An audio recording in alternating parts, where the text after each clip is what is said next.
She was buried alive beneath 1,000 pounds of timber, her legs shattered, the rain hammering down like the mountain itself wanted her dead. 3 newborn puppies pressed against her chest, the only warmth left in a world that had gone completely dark. The men who caused this weren't worried. They'd seen the forecast. They knew what storms like this do to evidence, to bodies, to inconvenient young rangers who ask too many questions. They miscalculated one thing. Someone heard the puppies crying. If stories like this keep you awake at night, hit subscribe, drop a like, and tell me in the comments what city or country you're watching from. I want to see exactly how far this story travels. Now stay with me.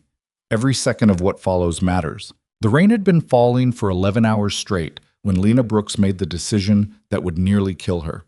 She was sitting in her patrol truck at the eastern trailhead of Blackstone Highlands, engine idling, wiper blades working overtime against a wall of water that showed no sign of letting up.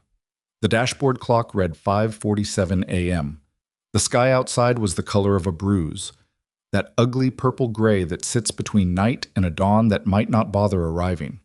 Her thermos of black coffee had gone cold an hour ago. She hadn't noticed. On the seat beside her, a crumpled notepad held the words she'd scrawled 2 days earlier during a conversation nobody was supposed to know had happened. Old Harwick Road, kilometer marker 7, past the fence line. A source. Someone she'd interviewed while following up on a routine erosion complaint near the southern drainage basin. An older man, weathered face, hands that shook when he described what he'd seen on the upper ridge.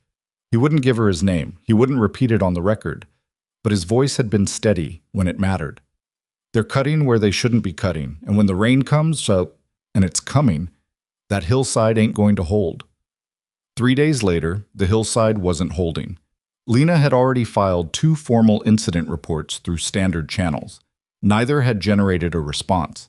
Her supervisor, District Chief Harlan Bowes, a man who'd spent 17 years developing a talent for creative avoidance, had looked at her across his desk with the particular expression of someone deciding whether a problem was worth the paperwork. "Brooks," he'd said, leaning back in his chair until it creaked. "You've been in this district, what, 6 weeks?" 7. 7 weeks. He'd nodded slowly, like the number explained everything. The Blackstone watershed has drainage patterns that go back centuries. Erosion complaints come in every wet season. That's what they are. Complaints. The soil destabilization in Sector 9 isn't seasonal, sir. The subsurface is being monitored by the Geological Survey team, which you are not on.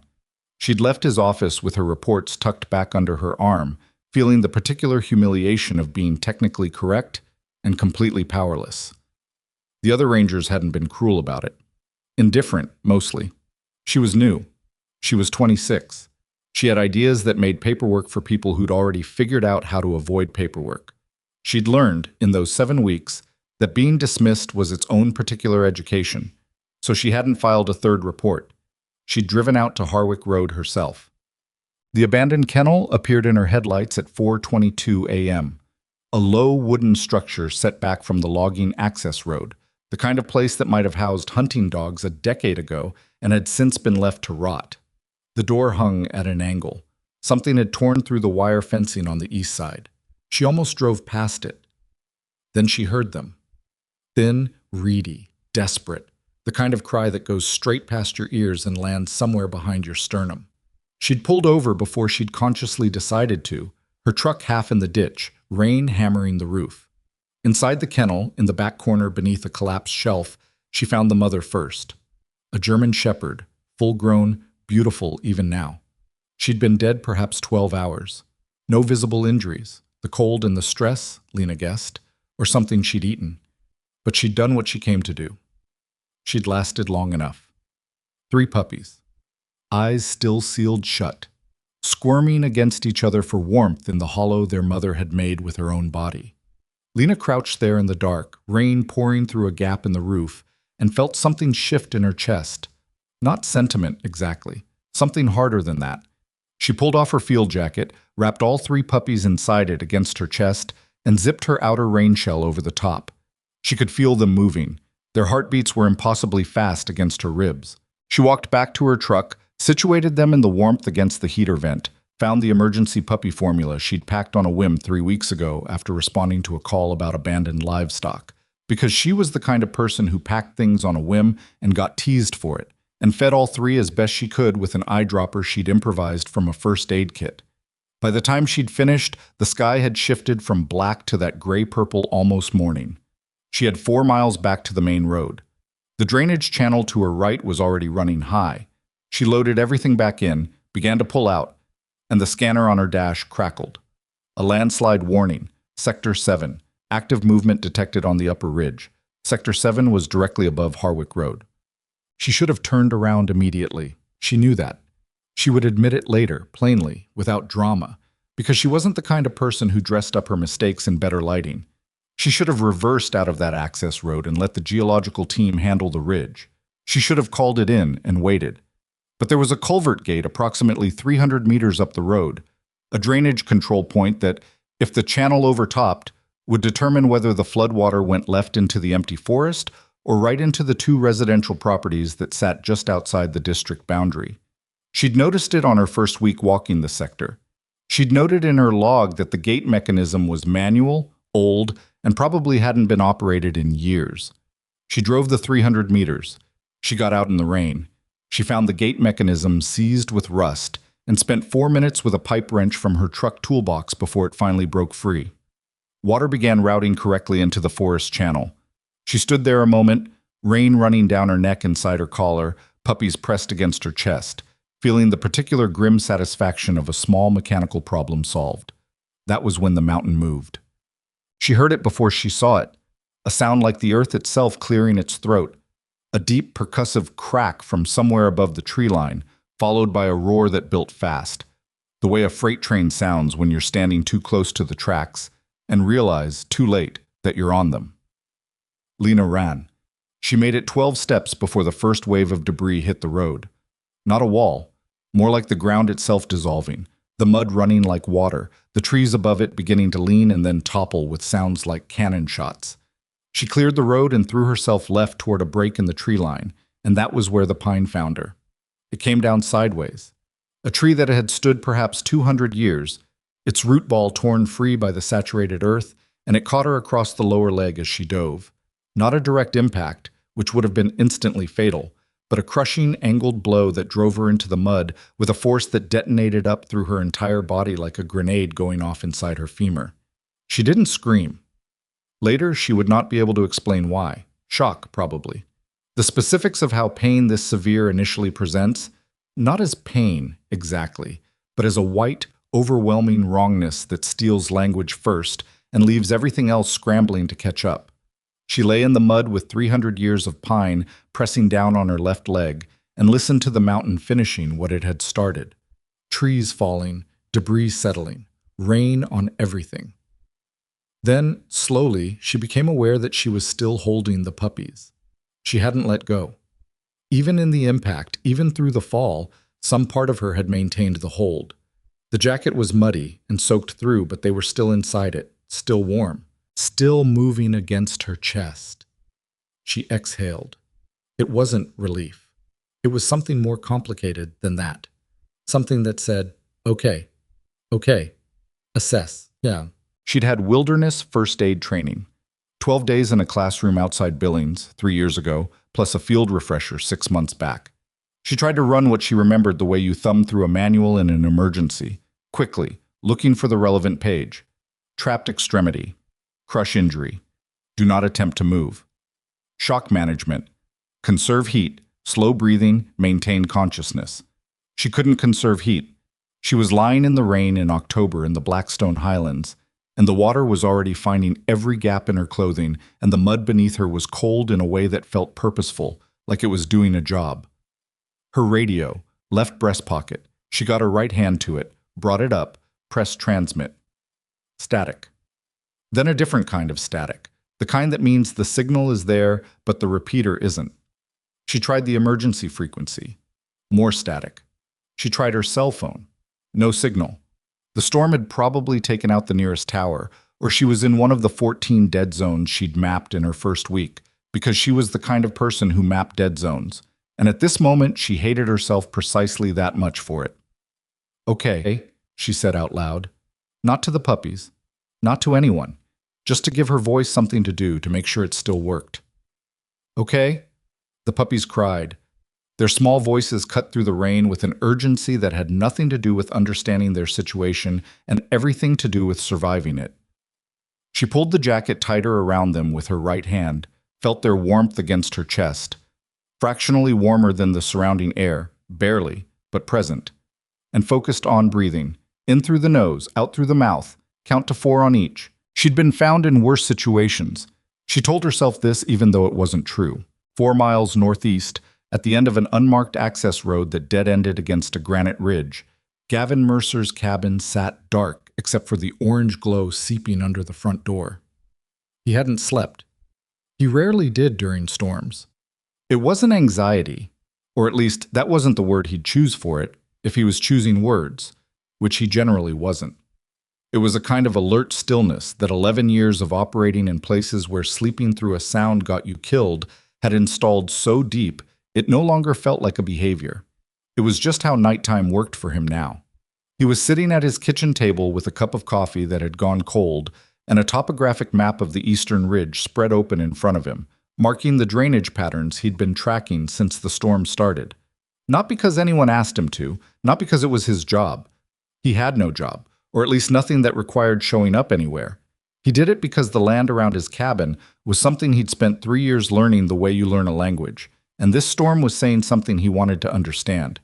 Rex was on the floor beside him. The dog was old. 11, which for a German Shepherd wasn't ancient but was deep into the territory where you started noticing things. The gray that had spread from his muzzle back across his brow. The way he rose from lying positions now, carefully, a joint at a time, with a quiet dignity that somehow made it worse to watch. He'd been Gavin's dog for 9 years.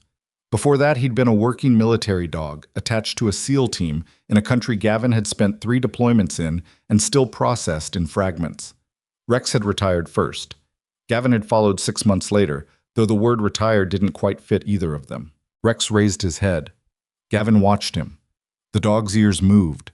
That precise, independent tracking motion, one forward, one angled.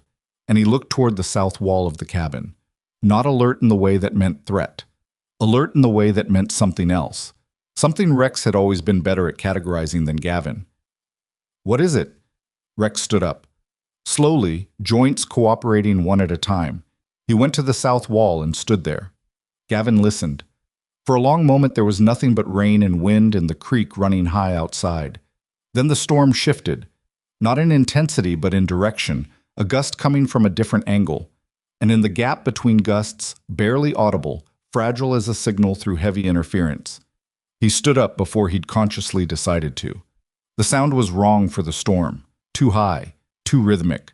Not wind, not debris, not any animal he'd cataloged in 3 years of living on this ridge. He went to his gear corner, not hurrying, but moving with the efficient compression of someone who'd learned that panic wastes steps, and pulled on his cold weather base layer, his waterproof shell, laced his boots with the speed of muscle memory. His pack was always half-staged. He added a trauma kit, 2 flares, 550 cord, a folding saw. His mag light. His radio. Battery-powered, wideband, the kind that hit both civilian and emergency frequencies.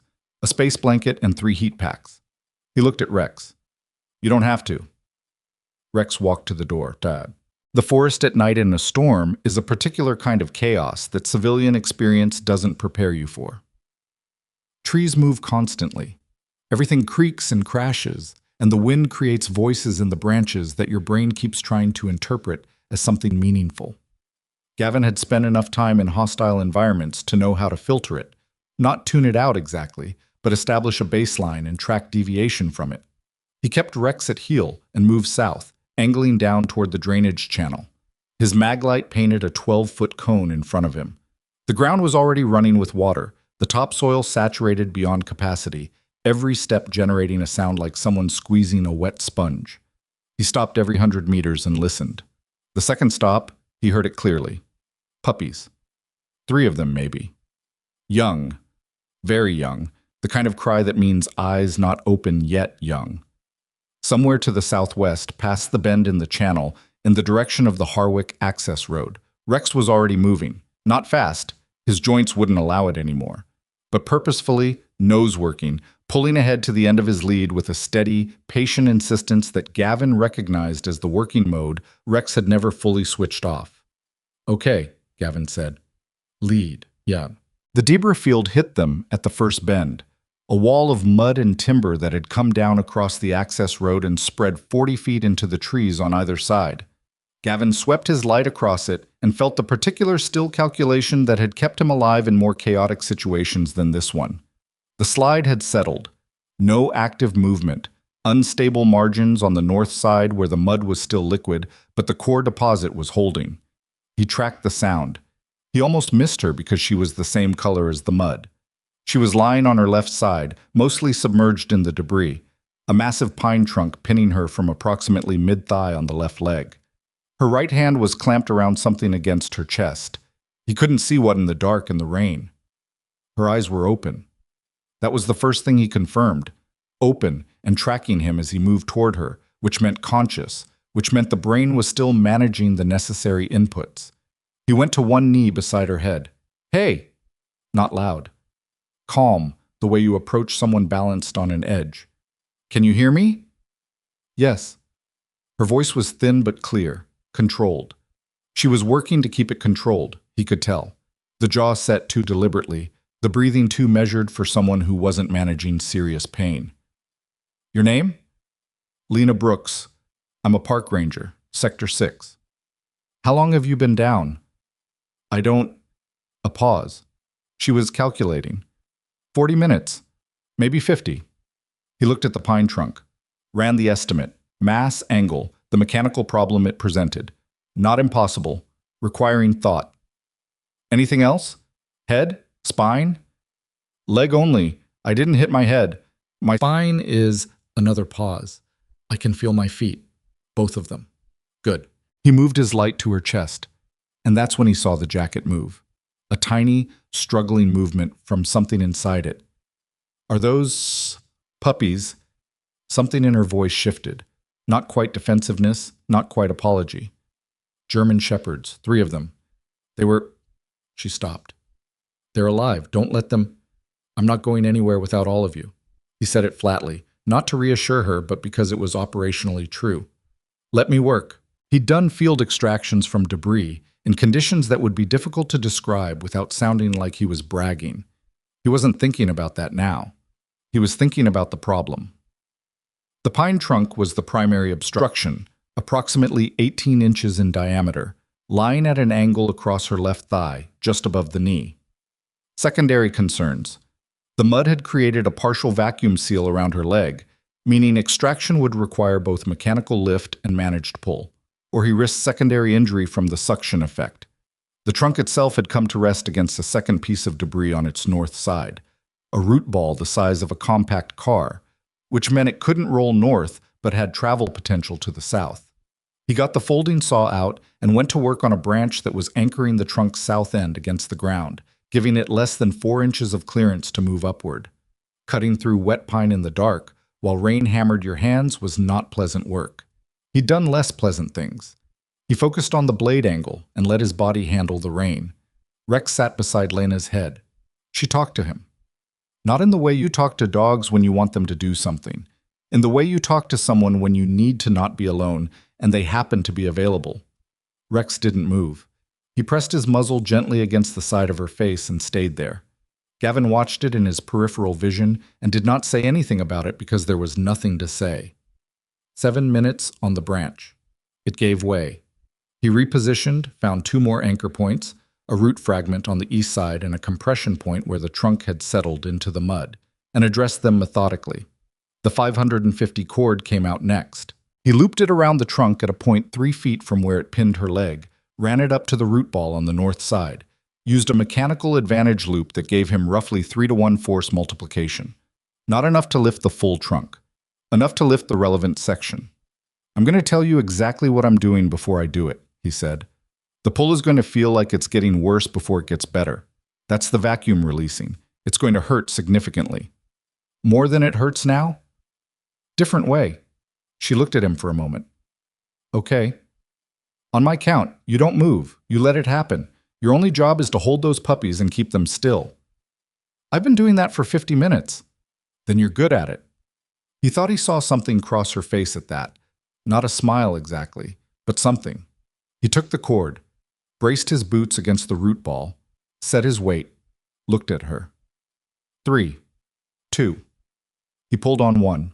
The trunk shifted, reluctantly, grinding in the mud, then with a sucking pop as the vacuum released, and lifted 2 inches on her side.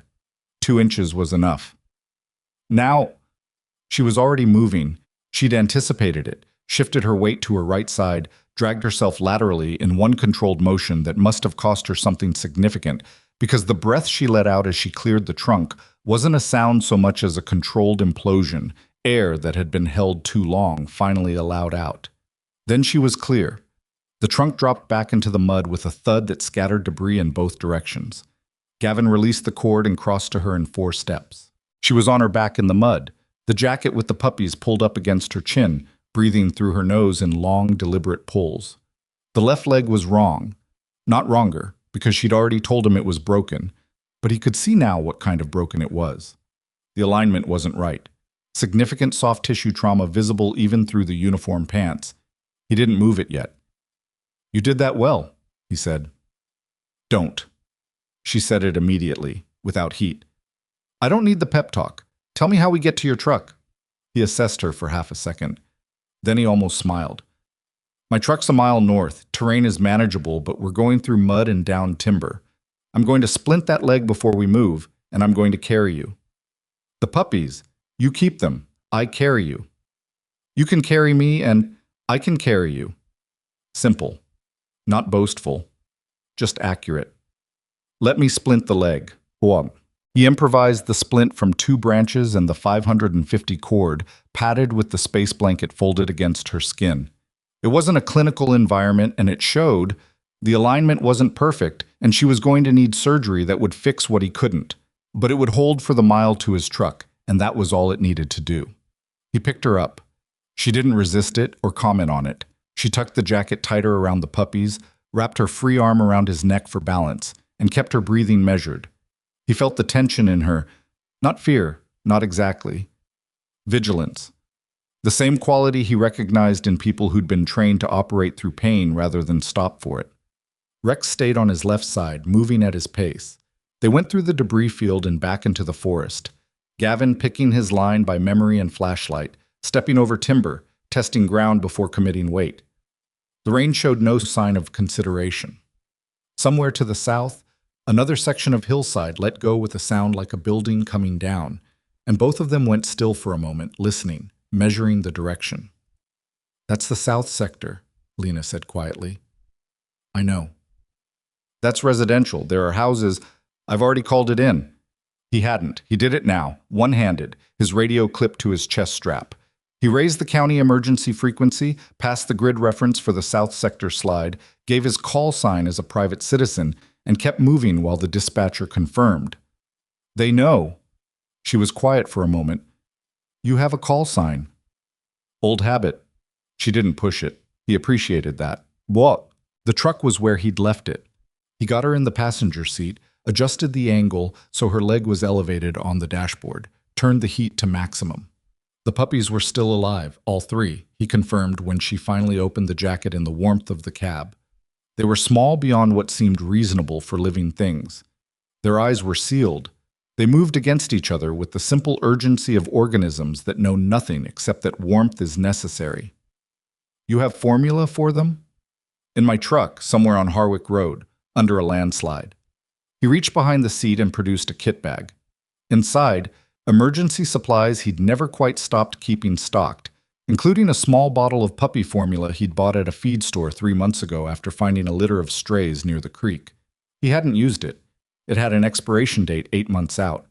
She looked at the bottle, then at him. "You just had that."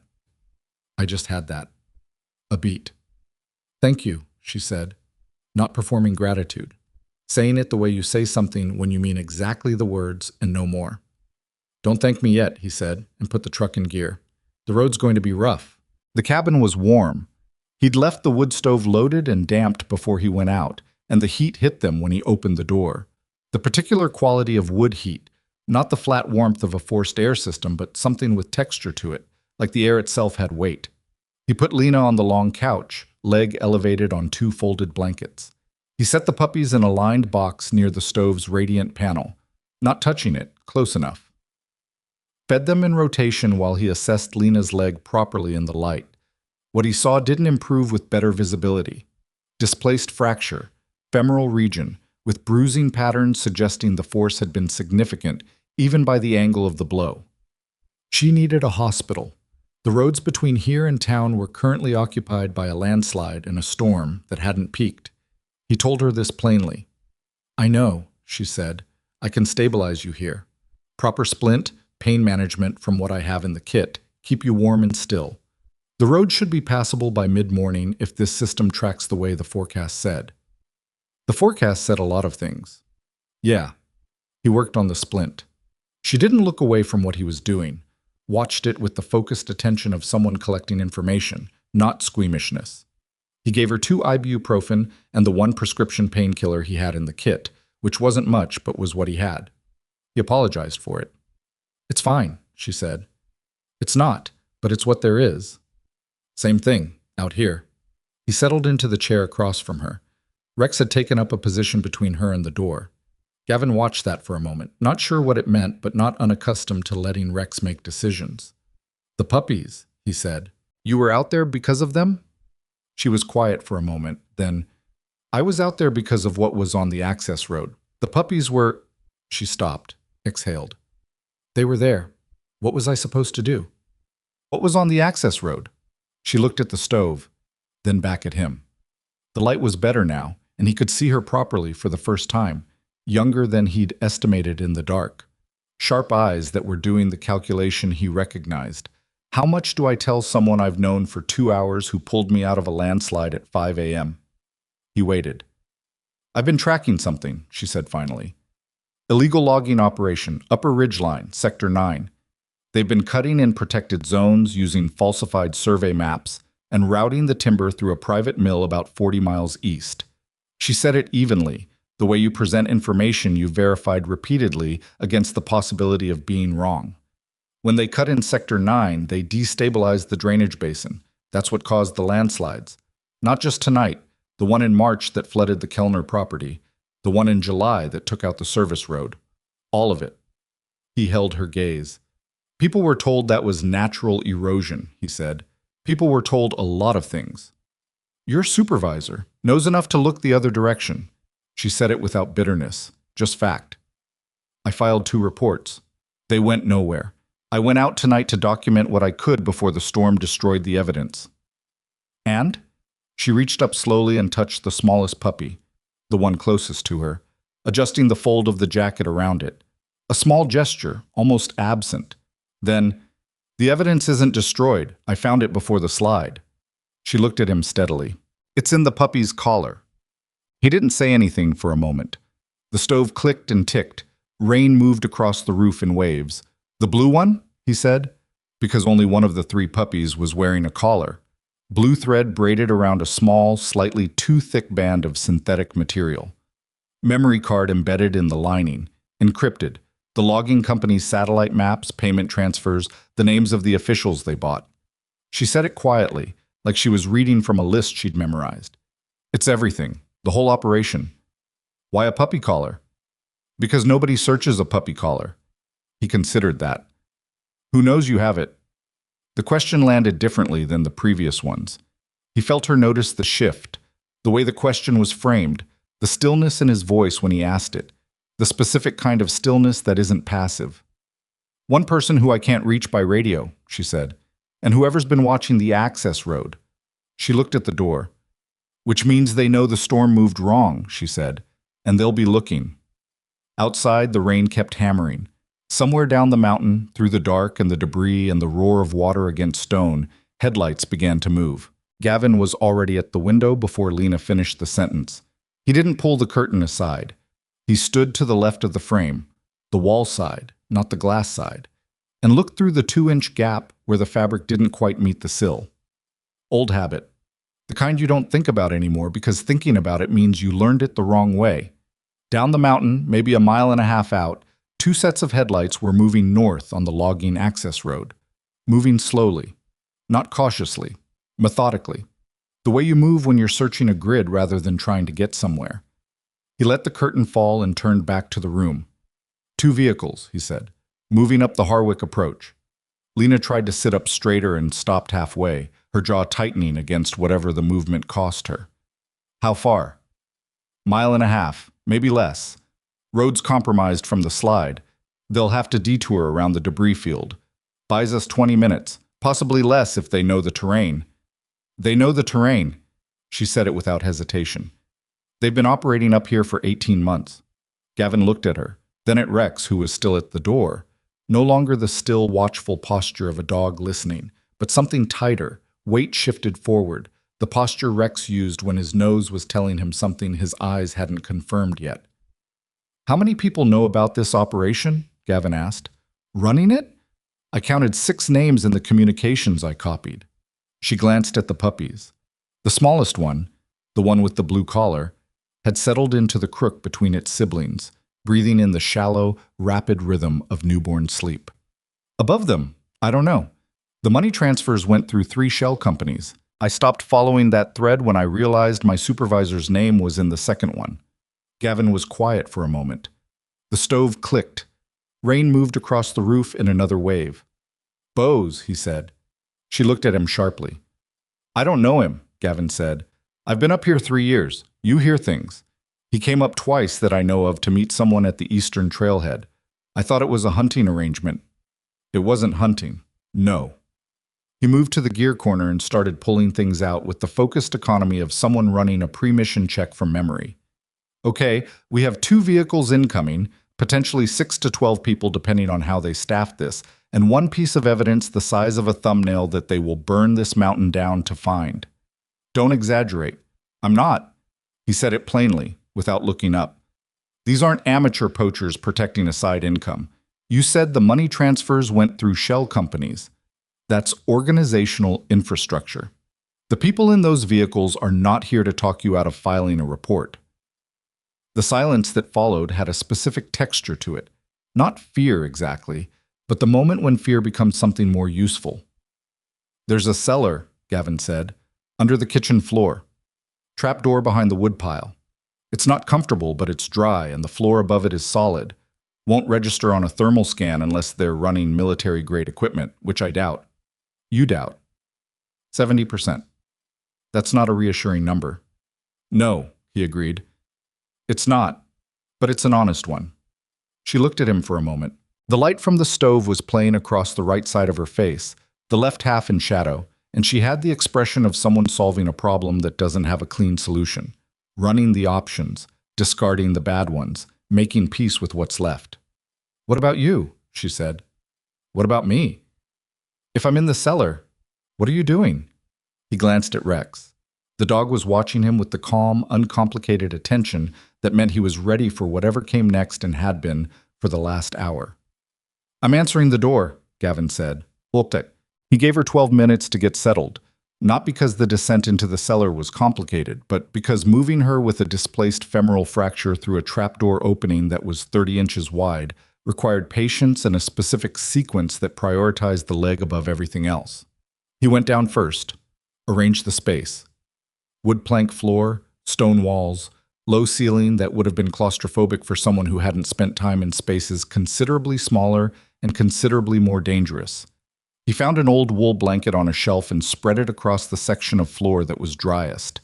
Then he went back up and helped her down. She didn't complain. She'd stopped complaining about pain somewhere around the 3rd hour after the slide, and he'd noticed that, not the absence of complaint itself, but the deliberate managed quality of it, the way she'd categorized the pain as information rather than experience and filed it accordingly. He'd known senior operators who couldn't do that. The puppies went with her. He'd lined the box with the warmest material he had, an old fleece vest, a folded bandana, and she took them down one-armed, her right hand managing the box while her left braced against the ladder. Radio's in the box, he said. Emergency frequency is programmed in. Second button from the left, hold for 3 seconds. If you don't hear anything from me in 30 minutes, Transmit on that frequency and don't stop. She looked up at him from the bottom of the ladder. And if I hear something bad before 30 minutes? Transmit immediately. Give your name, your ranger ID, and the coordinates I wrote on the paper in the box. The coordinates go straight to federal dispatch. Not county, not district. Federal. A pause. You have federal emergency coordinates memorized. I have a lot of things memorized.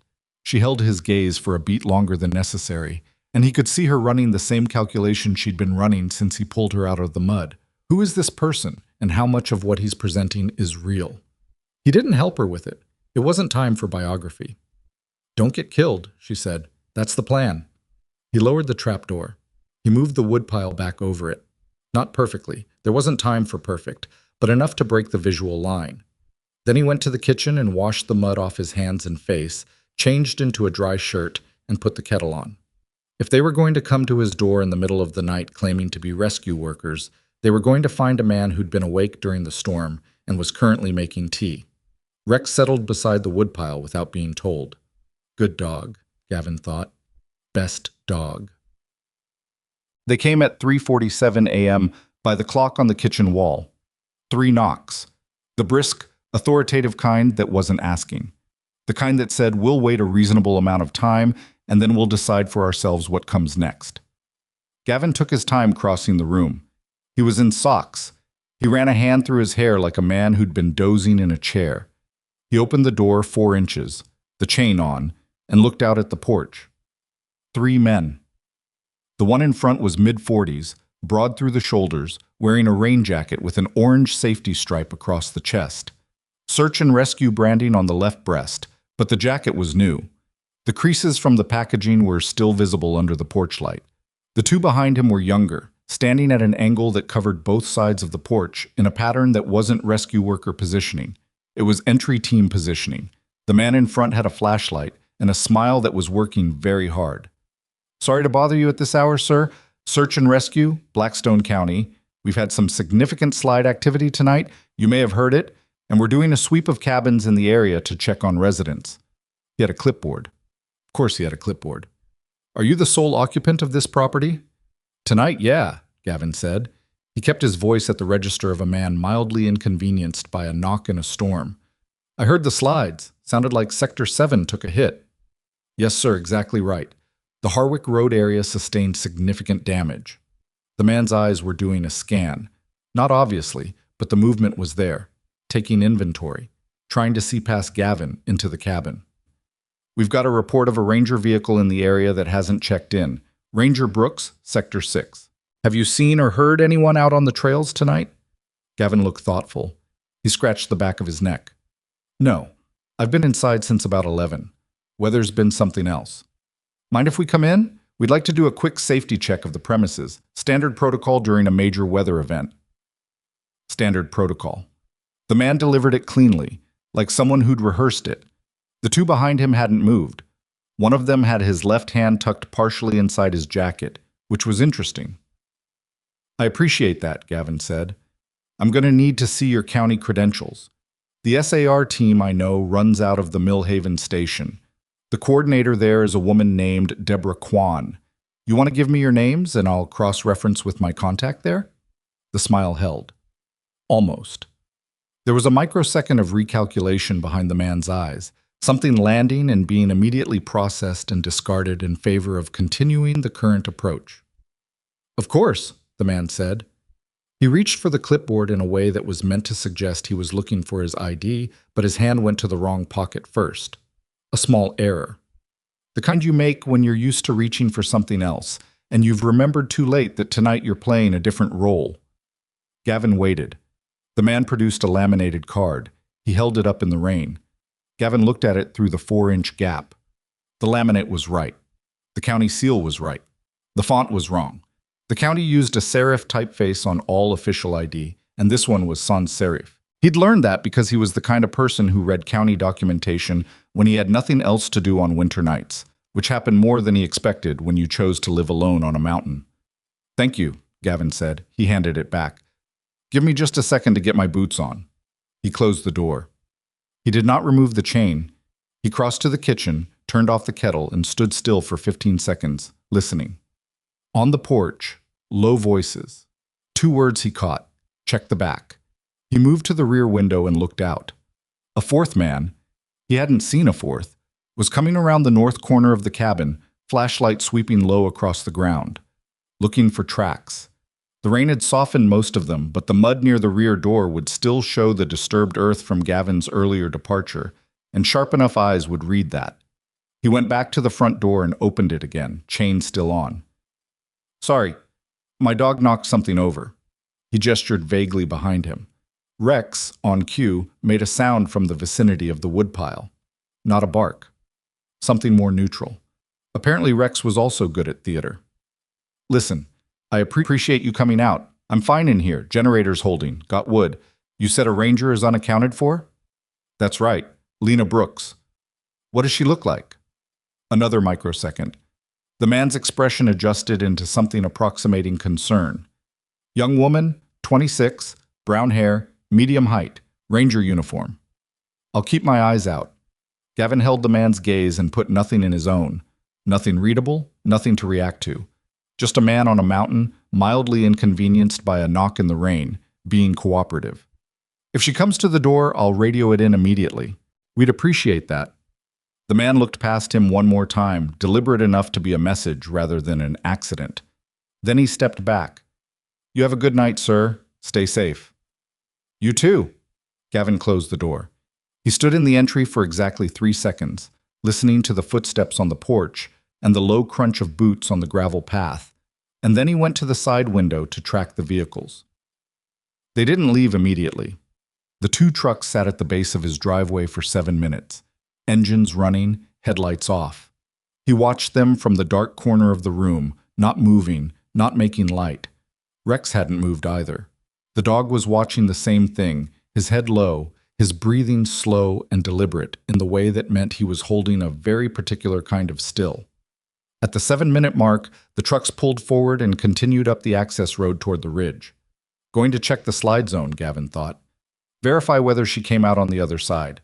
When they didn't find her, they'd come back. He had a window. He wasn't sure how wide. He went to the trapdoor and knocked twice, their signal, established before he'd lowered her down. 1 knock from below. She was awake. He lifted the door. She was sitting with her back against the stone wall, the puppy box in her lap, the radio in her right hand.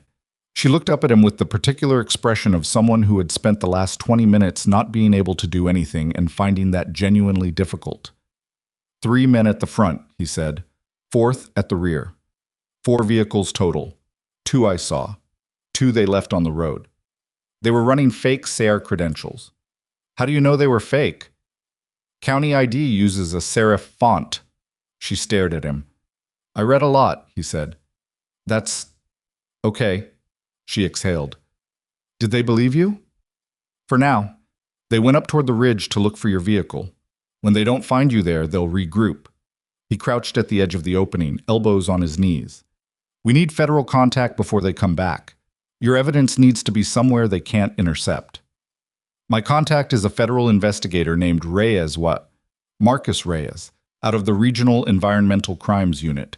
I have his number. She touched the side of her head with 2 fingers, the universal gesture for it's in here.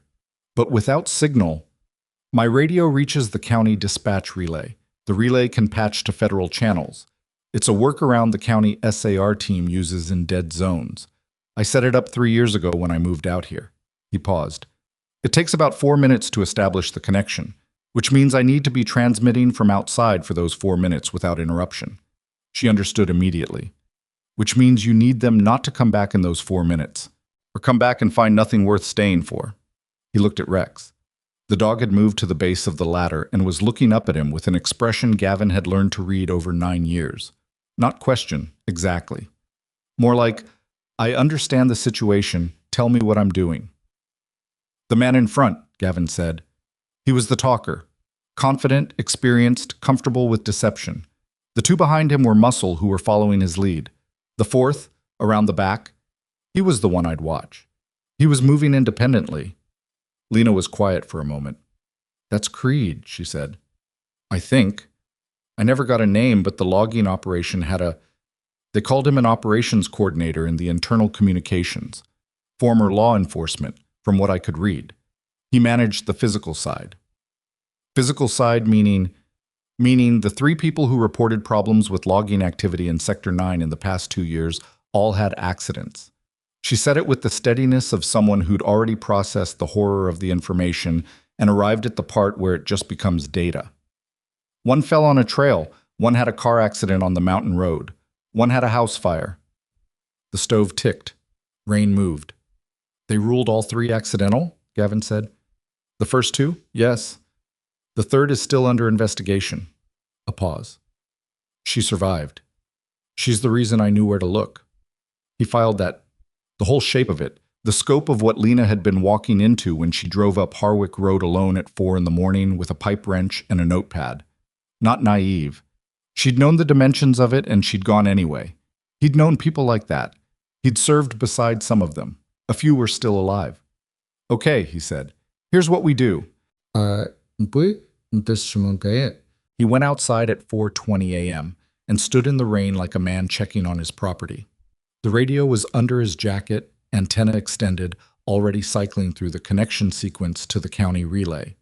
He stood near the woodpile at the east side of the cabin where the overhang gave him partial cover from the rain, and he watched the road below with the patient, methodical attention of someone who'd spent years watching roads in the dark for things that moved when they shouldn't. The connection took 3 minutes and 40 seconds.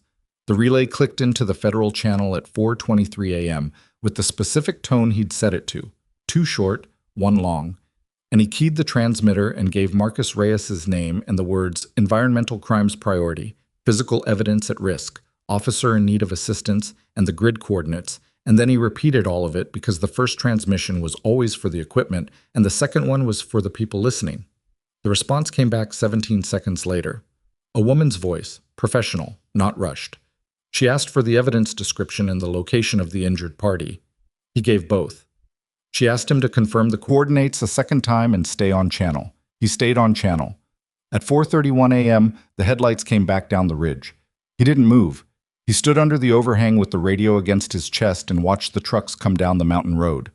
They slowed at his driveway. He counted seconds. The federal dispatcher was still on the line. He could hear the hold signal in his earpiece, a quiet pulse that meant the line was open and being recorded.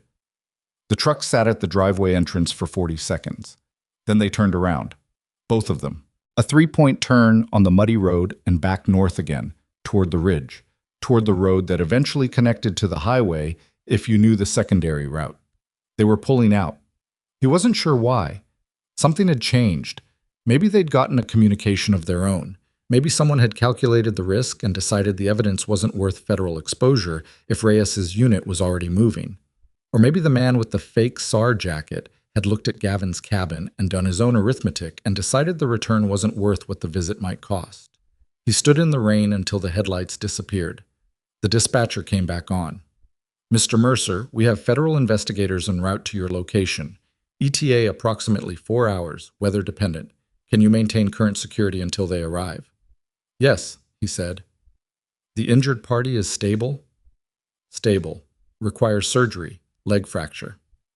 Understood. We're coordinating air medical pending weather clearance. Keep this channel open. Copy that, he said. Old vocabulary. It came out without effort, which was its own kind of commentary. He went back inside. He crossed to the woodpile and knocked twice on the floor. One knock from below. Then another. Then a third, which wasn't the signal they'd agreed on and therefore meant something else. He lifted the trapdoor. She was sitting the same way, back against the wall, but something in her face had changed. Not fear, not pain.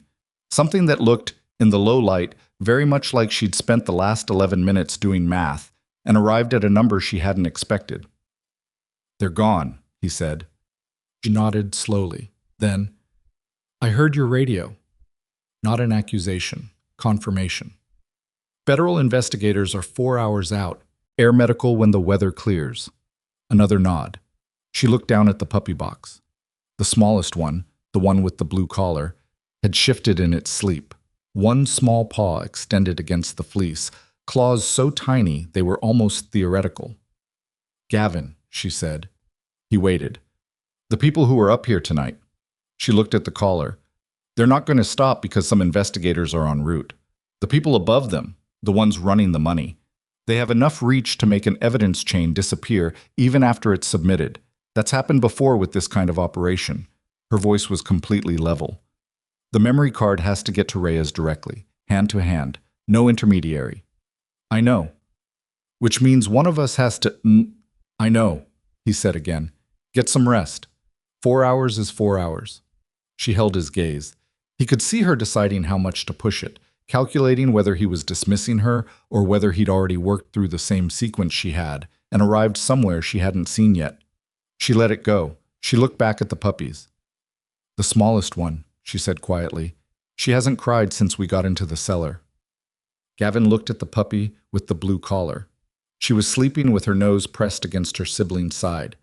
The tiny paws still extended, the blue thread of the collar catching what little light reached the bottom of the cellar.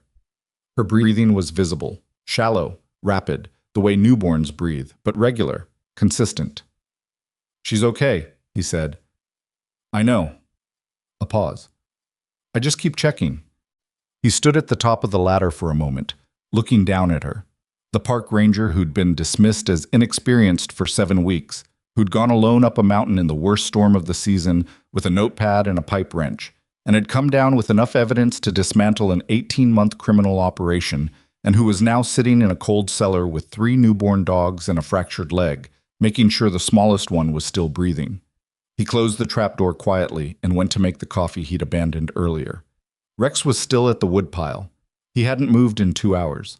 His breathing was slower than it should have been. Gavin had noticed that, the way you notice things you've been trained not to make conclusions about until the data is complete. The joints. The breathing.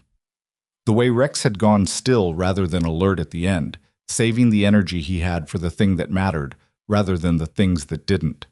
Gavin put his hand on Rex's head. The dog leaned into it. Outside, the rain was finally beginning to ease, but not stopping, but finding a lower register. The sustained roar dropping to something that almost qualified as quiet. Dawn was still more than an hour away. The mountain was settling back into itself after the violence of the night. The creek still running loud, but the slides finished, the debris lying where it had landed. 4 hours. He poured the coffee. He sat down at the kitchen table. He did not look at the topographic map. He looked at Rex. Good work tonight, he said quietly. Rex blinked. His tail moved once, slowly, against the floor. Not a wag exactly. More like an acknowledgement. The movement of an animal that understood the communication and was returning it in the only language available. Gavin wrapped both hands around his cup and watched the stove glow and listened to the rain work itself toward morning. And he didn't think about what came next because what came next would arrive when it arrived, and there was nothing useful in anticipating it. He thought about the 14 seconds between the 2 trucks turning around and disappearing up the road. He thought about whether it was calculation or communication that had made them go. He thought about the name Creed and the 3 accidents and the woman who'd survived a house fire and known where to look. He thought about a blue thread collar on a sleeping puppy. At 5:09 a.m., he heard Rex exhale. It was different from the other breaths, longer, quieter, the kind of breath that doesn't follow another one. He set his coffee cup down. He didn't move for a long moment. He sat in the orange light of the wood stove and listened to the morning coming and let the silence be what it was. Then he got up, crossed the kitchen floor, and lowered himself to one knee beside his dog. Rex was on his side, his eyes still open, his expression completely at peace. The gray muzzle. The careful, dignified way he'd lain down when the work was done. Gavin put his hand flat against the dog's chest and held it there. The cellar was quiet. Below the floor, 3 puppies breathed in the dark. He stayed on his knees beside Rex for a long time. Not praying, not performing grief.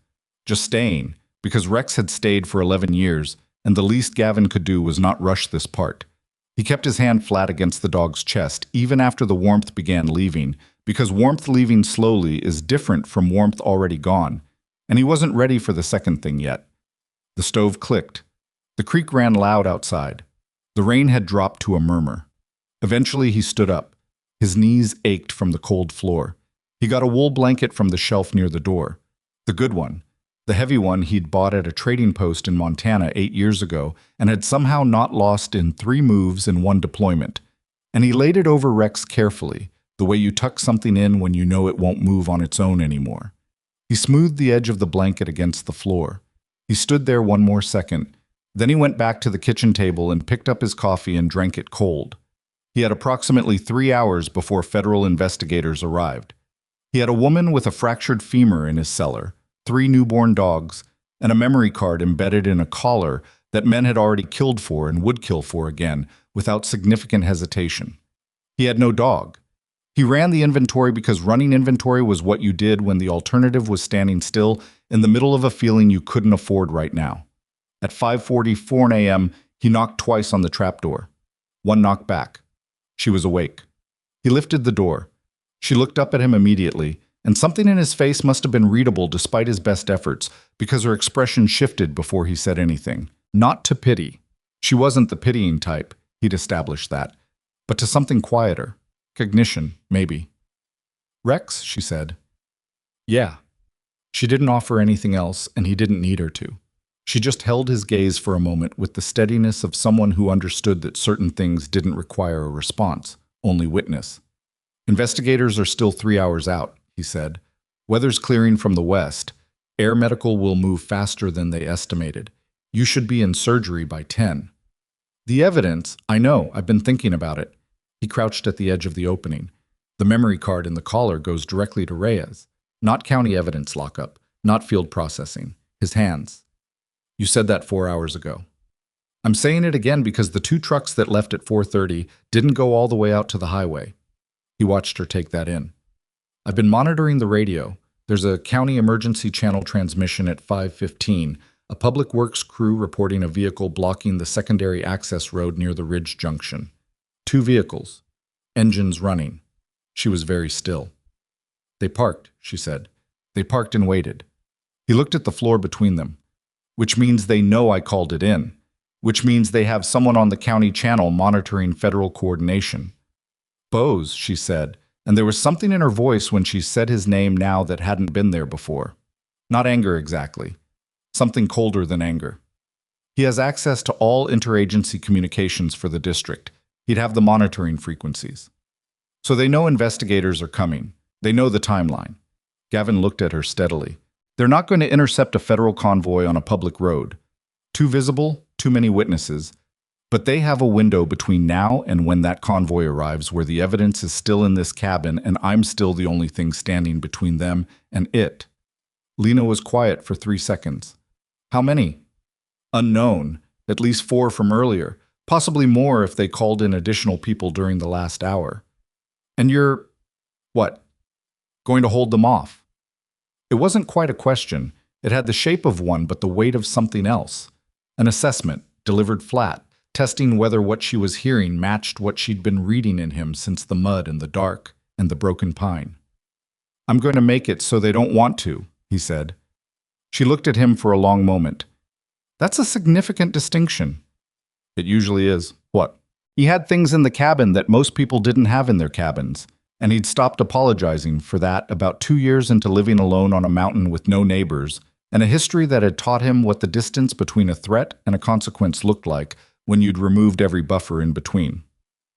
He had a rifle, a bolt-action .308 that he kept in a locked case under the bed, legally acquired, maintained with the compulsive regularity of someone who'd seen what happened to equipment that wasn't. He had a shotgun, pump action, that lived above the back door. He had a Glock 19 in the drawer of the bedside table that he'd owned for 12 years and fired regularly enough that it was an extension of his hand rather than a tool he used. He was not, he told himself, going to shoot anyone tonight if he could avoid it. He got the Glock.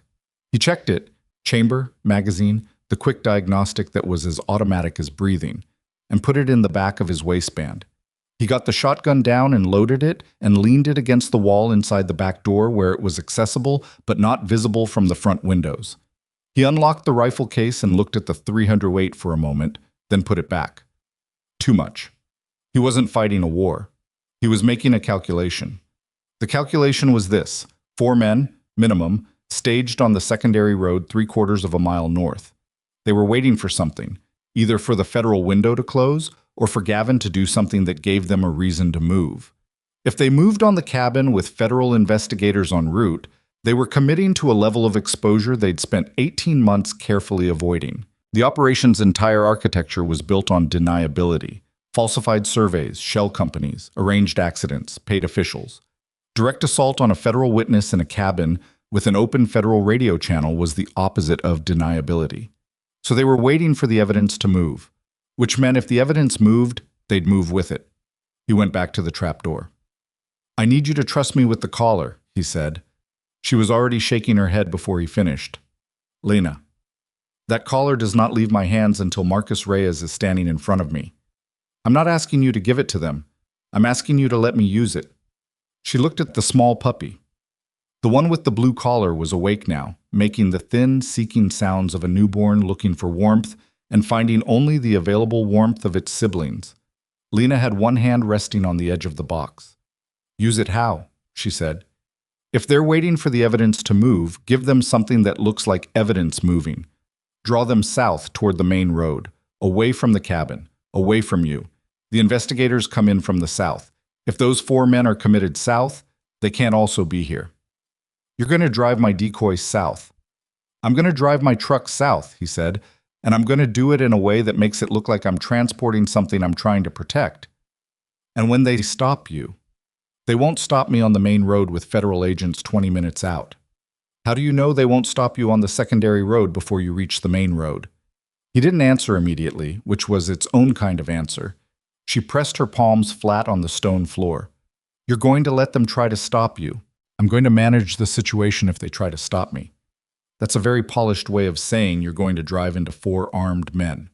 It's 4-1, which are actually better odds than... He stopped. He'd been about to say something true that would require more explanation than the next 3 hours had room for. They want to remain unidentifiable. Direct confrontation with a private citizen on a public road, on a federal radio channel, an hour before investigators arrive. They'll back down before it becomes that. "You keep saying they'll back down." "Because I've seen the type. Men like this have killed 3 people. Quietly," he said. "Arranged accidents, house fires. That's a very different operational signature than roadside interdiction of a vehicle with federal law enforcement on an open channel." She stared at him. "You talk like..." "I know how I talk." He met her eyes. "Do you trust me?" The question landed between them with more weight than he'd intended. He watched her run it. Not the logistics, but the thing underneath the logistics. The actual question, which wasn't, "Do you trust my plan?" but something older and harder to answer. "The collar stays on the puppy," she said finally. "You're not taking the puppy." "I don't need the puppy. I need something that looks like the collar from 40 feet in bad light." She was quiet. Then, "There's a blue carabiner on my field pack. It was in the truck." "It's in my truck," he said. "I transferred your gear when I brought you in." A pause. "Of course you did." He almost smiled. He went to the mudroom where he'd stacked her field pack and found the carabiner. Small, blue aluminum, the kind you clip to a zipper pull. He held it up so she could see it from the cellar opening. "That's not a collar," she said. "It's blue and it clips around something. In the dark, through a windshield, at 40 feet per second, it's close enough." She looked at it for a long moment. Then she looked at the puppy with the actual blue collar, then back at him. "If you get killed," she said, "I will be extremely angry. I'll bear that in mind." "I'm serious, Gavin." "I know." He pocketed the carabiner. 3 knocks on the floor if anyone comes to the door while I'm gone. You don't answer. You don't make sound. You keep the radio on receive and you wait for the federal channel to go active. And if you don't come back, I'll come back. That's not an answer." He looked at her. Really looked. The kind of look you don't do when you're managing someone but do when you're being honest with them. "You transmit on federal channel at 7:30 regardless. Whether you hear from me or not, Reyes will come in from the south. You give him the collar and you tell him everything in the sequence you've already organized in your head, because I can tell you've already organized it." She held his gaze. "You've been reading me since the mud." "You've been readable," he said. "That's not a criticism. You're readable because you're honest. There are worse things to be." He lowered the trapdoor. He put on his jacket. He picked up his keys from the hook by the door, checked the Glock one more time out of habit rather than necessity, and went to the front of the cabin. He paused at the blanket on the kitchen floor. 1 second. That was all he allowed himself. Then he opened the door and stepped out into the first gray suggestion of morning. The truck started on the second crank, which was 2 cranks more than he'd have preferred. The engine was cold and complained about it with the particular reluctance of diesel in October. He let it run 30 seconds, not enough, but what he had, and pulled out of the driveway onto the access road heading south. He drove without headlights for the first quarter mile. The road was a disaster. Debris from the slides had crossed it in 2 places: tree branches, displaced earth, smaller timber. And he navigated around the worst of it by memory and by the pale gray light that was starting to separate the tree line from the sky. His tires found mud that was still running, still moving in thin sheets across the road surface, and he kept his speed low and his hands light on the wheel. Hard acceleration in mud this saturated would get him sideways in about 3 seconds. At the half-mile mark, he turned the headlights on. He reached into his jacket pocket and clipped the blue carabiner to the zipper of the fleece he was wearing, positioned so it was visible through the driver's window if you were looking. Then he put the radio on the federal channel, audible through the cab speaker, not the earpiece. Loud enough that if someone put a microphone near the window, they'd hear the federal call sign and the coordination traffic for the approaching convoy. He drove south. The junction with the secondary access road was at the 3/4-mile mark. He knew the men were staged somewhere north of that junction. The Public Works report had placed the blocking vehicles near the Ridge Junction, which was another half-mile further north. But staged was not the same as stationary, and he'd been making assumptions about their patience for the last 2 hours based on the logic of people trying to stay invisible. He came around the bend at the junction and saw the headlights. One truck pulled across the road at an angle that blocked both lanes. Not subtle. Not pretending to be anything other than what it was. He stopped. 30 feet between his front bumper and theirs. He put the transmission in park but left the engine running. He didn't reach for the Glock. He put both hands on the wheel where they were visible, and he waited. The driver's door of the blocking truck opened. One man got out. Not the man from the porch, a different one, shorter, wearing a dark jacket with no markings. He walked to a point about 15 feet in front of Gavin's truck and stopped there, a flashlight in one hand, the other hand down at his side. He didn't say anything, neither did Gavin. The federal channel murmured through the cab speaker. Gavin reached forward and turned the volume up 3 notches, deliberate, unhurried, so the sound was clearly audible through the cracked open window. Convoy ETA confirmed 41 minutes, Federal Route 7 South approach, coordination with County SAR on ground. The man outside heard it. Gavin watched him hear it, watched the flashlight shift slightly, the body language recalculate. Gavin picked up the radio handset. "Mercer to Federal Channel," he said clearly, into the handset. "I'm on the Blackstone Secondary Access Road, approximately 3/4 mile north of the main junction. I have a vehicle blocking my route, requesting ETA confirmation and advising of obstruction at my current coordinates."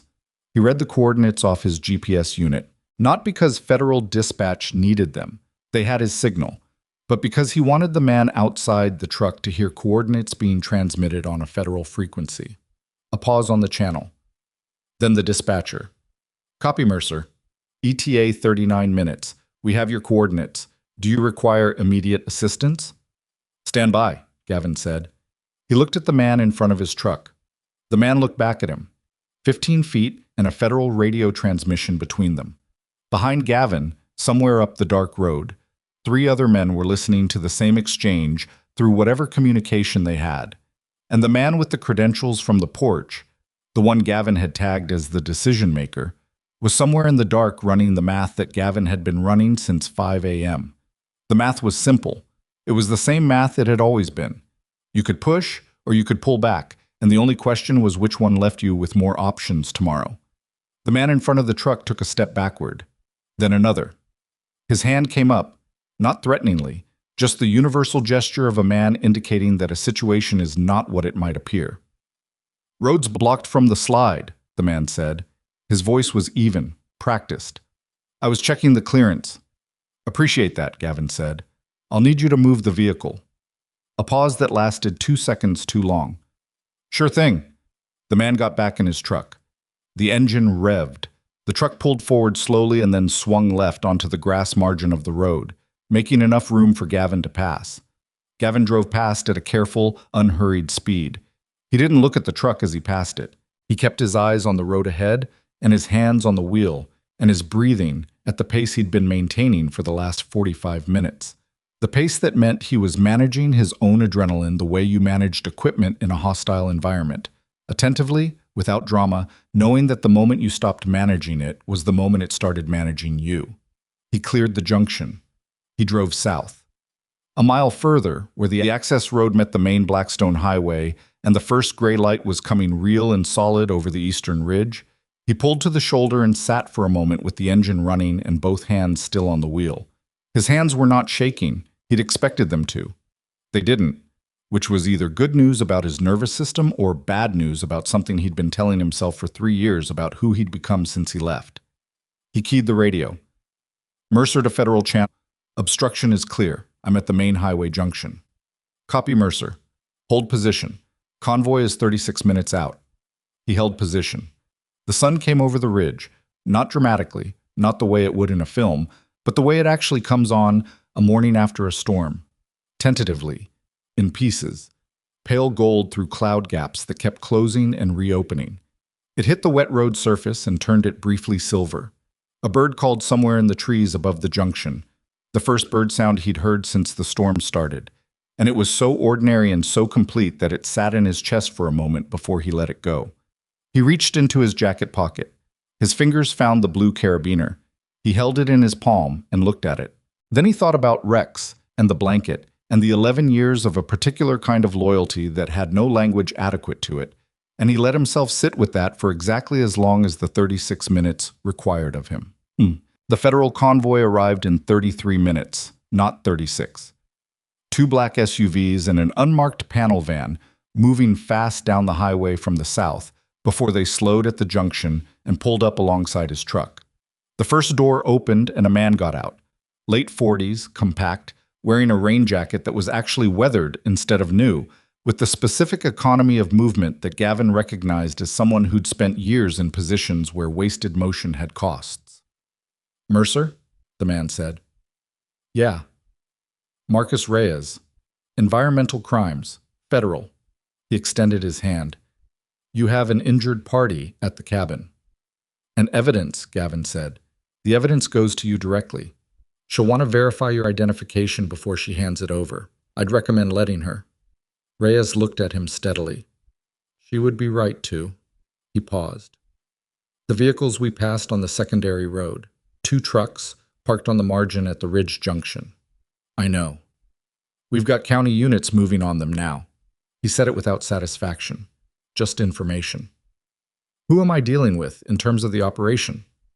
She can tell you better than I can. Gavin put the truck in drive. Follow me up, Nut. Lena heard the vehicles on the access road and did not transmit and did not move until she heard Gavin's voice through the floor. Not the knock signal, his actual voice, speaking clearly enough for her to make out the words. Federal investigators. Reyes is here. You can come up. She stayed still for 10 more seconds anyway. Then she picked up the puppy box carefully, tucked it against her chest with one arm, got her right hand on the ladder rung, and started up. Her leg announced itself immediately and comprehensively. The splint held, but the nerve pain from 2 hours of immobility in a cold cellar was a different creature from the pain she'd been managing since the slide. Sharper, more insistent, with an electrical quality that made her jaw lock on the first rung. She kept climbing. When Gavin's hands came down and took the puppy box, she didn't argue. She got herself through the trapdoor on her own and sat on the kitchen floor for a moment, breathing, waiting for the leg to decide it was done, making its point. She looked up. A man she didn't know was standing in the kitchen doorway. Rain jacket, serious face, the kind of stillness that suggested he was used to waiting for people to be ready. Behind him, through the front window, she could see the black SUVs in the driveway. Ranger Brooks, he said. I'm Marcus Reyes. She looked at him. ID. He produced it without comment. She read it.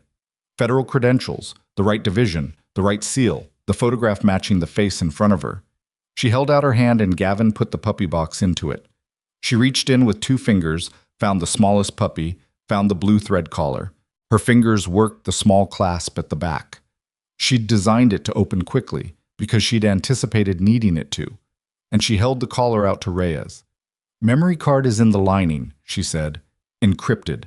The decryption key is written in the inside cover of a field notebook that's currently in my patrol truck, which is under a debris field on Harwick Road. I can reproduce the key from memory. It's 43 characters." Reyes took the collar. He looked at it for a moment, then at her. "All right," he said. "Let's get you to a hospital first." "The key?" "We'll wait 20 minutes. His voice was patient but unambiguous. "You've been on a fractured leg for 5 hours in a flood event. The key will wait." She wanted to argue. She looked at Gavin instead. He was standing near the woodpile. She noticed he was standing near the woodpile again, the same place he'd been when she came up. And it took her a moment to understand why. Because the blanket was there and the shape under it, and the understanding arrived like cold water. She looked back at Reyes. 20 minutes, she said. The air medical helicopter landed in the meadow behind the cabin at 7:52 a.m. 2 paramedics came through the back door with a stretcher and assessed her leg with brisk efficiency and moved her onto the stretcher with the practiced competence of people who did this in conditions considerably more chaotic than a warm kitchen. One of them glanced at the puppy box she was still holding against her chest. "Ma'am, the dogs." "Come with me," she said. It was not a request. It was the voice she'd used in Bose's office, the one she'd been told was too certain, too direct, too insistent for a ranger with 7 weeks in the district. The paramedic looked at his partner. His partner shrugged. The puppies came. Gavin walked them to the back door. He held the door open. The paramedics moved through with the stretcher, and he stepped aside for them, and as Lena passed him, she looked up at him from the stretcher in a way that had nothing performative in it. "The oak trees," she said. "Behind the cabin. There's a circle of them." He looked at her. "For Rex," she said. "When you're ready." He didn't answer. He didn't need to. She saw in his face that he'd already known exactly where, and that someone else knowing it made it more real in a way that he hadn't decided yet whether he wanted or not. She was loaded into the helicopter, the rotors built towards speed. Through the window, she could see Gavin standing at the edge of the meadow, his hands at his sides, watching the helicopter prepare to lift. And behind him, the cabin with its orange glowing windows, and beyond it, the oaks still wet from the storm, their roots going down into the same mountain that had tried to kill her 6 hours ago. The helicopter lifted.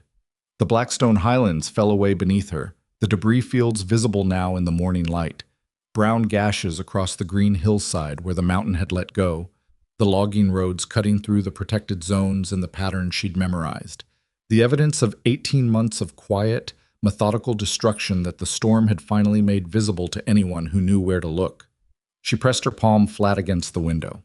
Below, Gavin watched until the helicopter cleared the ridge and disappeared into the clearing sky. Then he went back inside to the woodpile and sat down on the kitchen floor beside the blanket and did not rush the part that came next. The kitchen floor was cold through his jeans. He didn't move to fix that. He sat with his back against the woodpile and his legs stretched out in front of him and one hand resting on the blanket, not gripping it, just resting there the way you keep a hand on something you're not ready to put down. The cabin made its sounds around him, the stove settling, the creek outside, the last of the rain moving off the roof in irregular drips. The federal people were gone.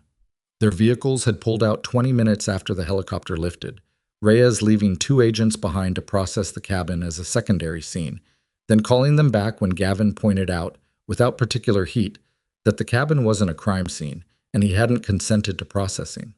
Reyes had looked at him for a moment, then he'd called them back.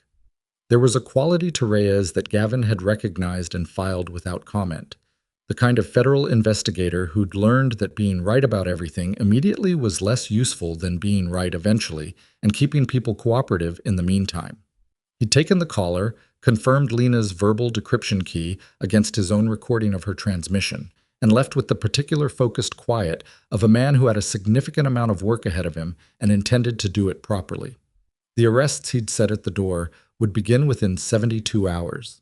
He said it the way you state a logistical fact, not to reassure Gavin, but because it was information relevant to Gavin's immediate situation, specifically whether the men on the secondary road posed an ongoing threat to the cabin's occupant. "The 4 from tonight," Gavin had said. "Those 4 and 6 others we've had under parallel surveillance for the past 3 weeks. Reyes had paused with his hand on the doorframe. Ranger Brooks wasn't the only line of investigation. She was just the one that got there first. He'd left after that. Gavin had stood in the doorway and watched the convoy move south until it disappeared, and then he'd come back inside and sat down on the kitchen floor beside Rex. He didn't know how long he sat there. Long enough for the stove to need another log, long enough for the light through the windows to shift from the pale gray of early morning to the harder, cleaner light of a day that had decided to show up after all. Long enough that the decision he'd been not making since the helicopter lifted made itself quietly, without announcement. He got up. He went to the woodshed and found the long-handled spade he used for the garden in summer. He went to the oaks. The soil under the oaks was softer than he expected. Even after the storm, the root system overhead had kept the worst of the saturation from penetrating, and the earth came up in clean, dark slabs that smelled like everything that had ever composted in the Blackstone Highlands over however many centuries those trees had been standing. He dug for 40 minutes. He made it right. He didn't hurry it. He carried Rex out in the blanket. He didn't think of anything particular while he did it. He noticed the weight, which was specific and real and different from the way Rex had felt carried across open ground in the years before, when weight meant something actively resisting gravity. He noticed the oaks above him, their branches still dripping from the storm, the light coming through in pieces. He noticed his own hands doing the work they were doing, competently, without drama. He filled the grave. He tamped the earth with the back of the spade. He stood there for a moment. Then he went inside and called the veterinary clinic in Mill Haven about the puppies, because they were 3 days old at most. Their eyes were sealed, and whatever emergency formula he had was a stopgap and not a solution. The clinic sent someone up by 9:30, a young veterinary technician named Para, who arrived in a truck that had clearly been driven fast over roads that hadn't fully recovered from the night, mud splattered to the windows, and who came through the door with a supply kit and the specific focus of someone who'd been briefed on the way over and had decided the situation was manageable and intended to make it so. She looked at the puppies. She looked at Gavin. "You've been feeding them every 2 hours?" Roughly. Through the night it was less consistent. "They look okay." She picked up the smallest one, the one without the blue collar now, just a small, squirming, eyes-sealed animal that fit in one palm, and assessed it with practiced efficiency. "This one's a little light, but she's responsive. You did all right." "The ranger had them before I did. She had them through the slide." Para looked at him over the puppy. "She carried 3 newborns through a landslide?" "She didn't have anywhere to put them." The technician held the puppy for another moment. Then she put it back in the box with its siblings and opened her supply kit. "I'll set you up with proper formula and a feeding schedule. They need to stay warm. You have that covered. The stove's good. Eyes will open in about 10 days. After that, it gets easier. I know how to raise German shepherds." She glanced at the blanket that was no longer on the kitchen floor. He'd moved it outside, folded, on the woodpile. She didn't ask about it. "I'll check back in 2 days," she said. "If the smallest one's weight doesn't improve, we'll talk about supplemental care." She left him with enough formula for 4 days, a proper feeding syringe, a thermometer, and a printed care sheet that he set on the table and read once and then put aside, because he knew what it said, and also because reading it again wasn't going to change what came next, which was the harder part of the morning. He picked up his phone and found the missed calls. 11 of them, from 4 different numbers, accumulated between 6 a.m. and 9 a.m., while his phone had been on silent and his attention had been on other things. 3 from a number he didn't recognize, 2 from the county administrative office, 4 from a number that resolved, when he searched it, to a regional news desk in Mill Haven, 2 from a number he recognized as the district ranger station. He called the district station back last, because it was the most complicated, and he needed the other calls first to understand the shape of what he was walking into. The news desk he didn't call back at all.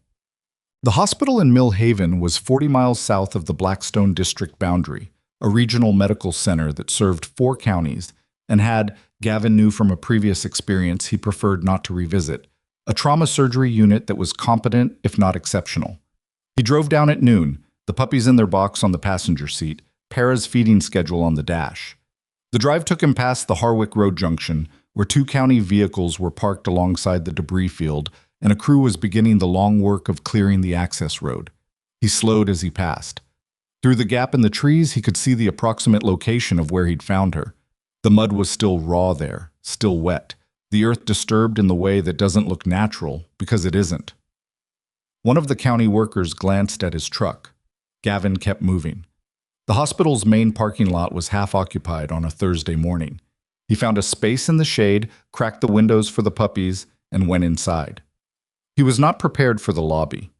There were 4 people with cameras, not news cameras, phone cameras, but they were positioned with the specific intentionality of people who knew a story was generating and wanted to be near it.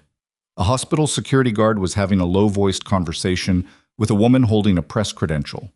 At the reception desk, a young man in scrubs was on the phone with the expression of someone who'd been managing unusual traffic since early morning. Gavin went to the desk. Lena Brooks. She came in by air medical, approximately 8 a.m. The young man at the desk put the phone against his shoulder. Are you family? No. I'm sorry, sir. She's in post-surgical recovery and currently... Tell her Gavin Mercer is here. She'll decide. The man looked at him for a moment. Then he spoke quietly into the phone. He listened. He hung up and picked up another line and had a brief exchange Gavin couldn't hear. Then, room 214, elevators to your left. She said to tell you the puppies are allowed. Gavin looked at him. Her words, the man said. What? The surgery had taken 3 hours. The orthopedic team had placed 2 titanium rods in the femur and addressed what the surgeon, a tired woman in her 50s who'd clearly been in the OR since 6 a.m., described to Gavin in the hallway as a fracture pattern consistent with significant crush trauma, well managed in the field under the circumstances, which frankly were not circumstances anyone should have been managing anything in.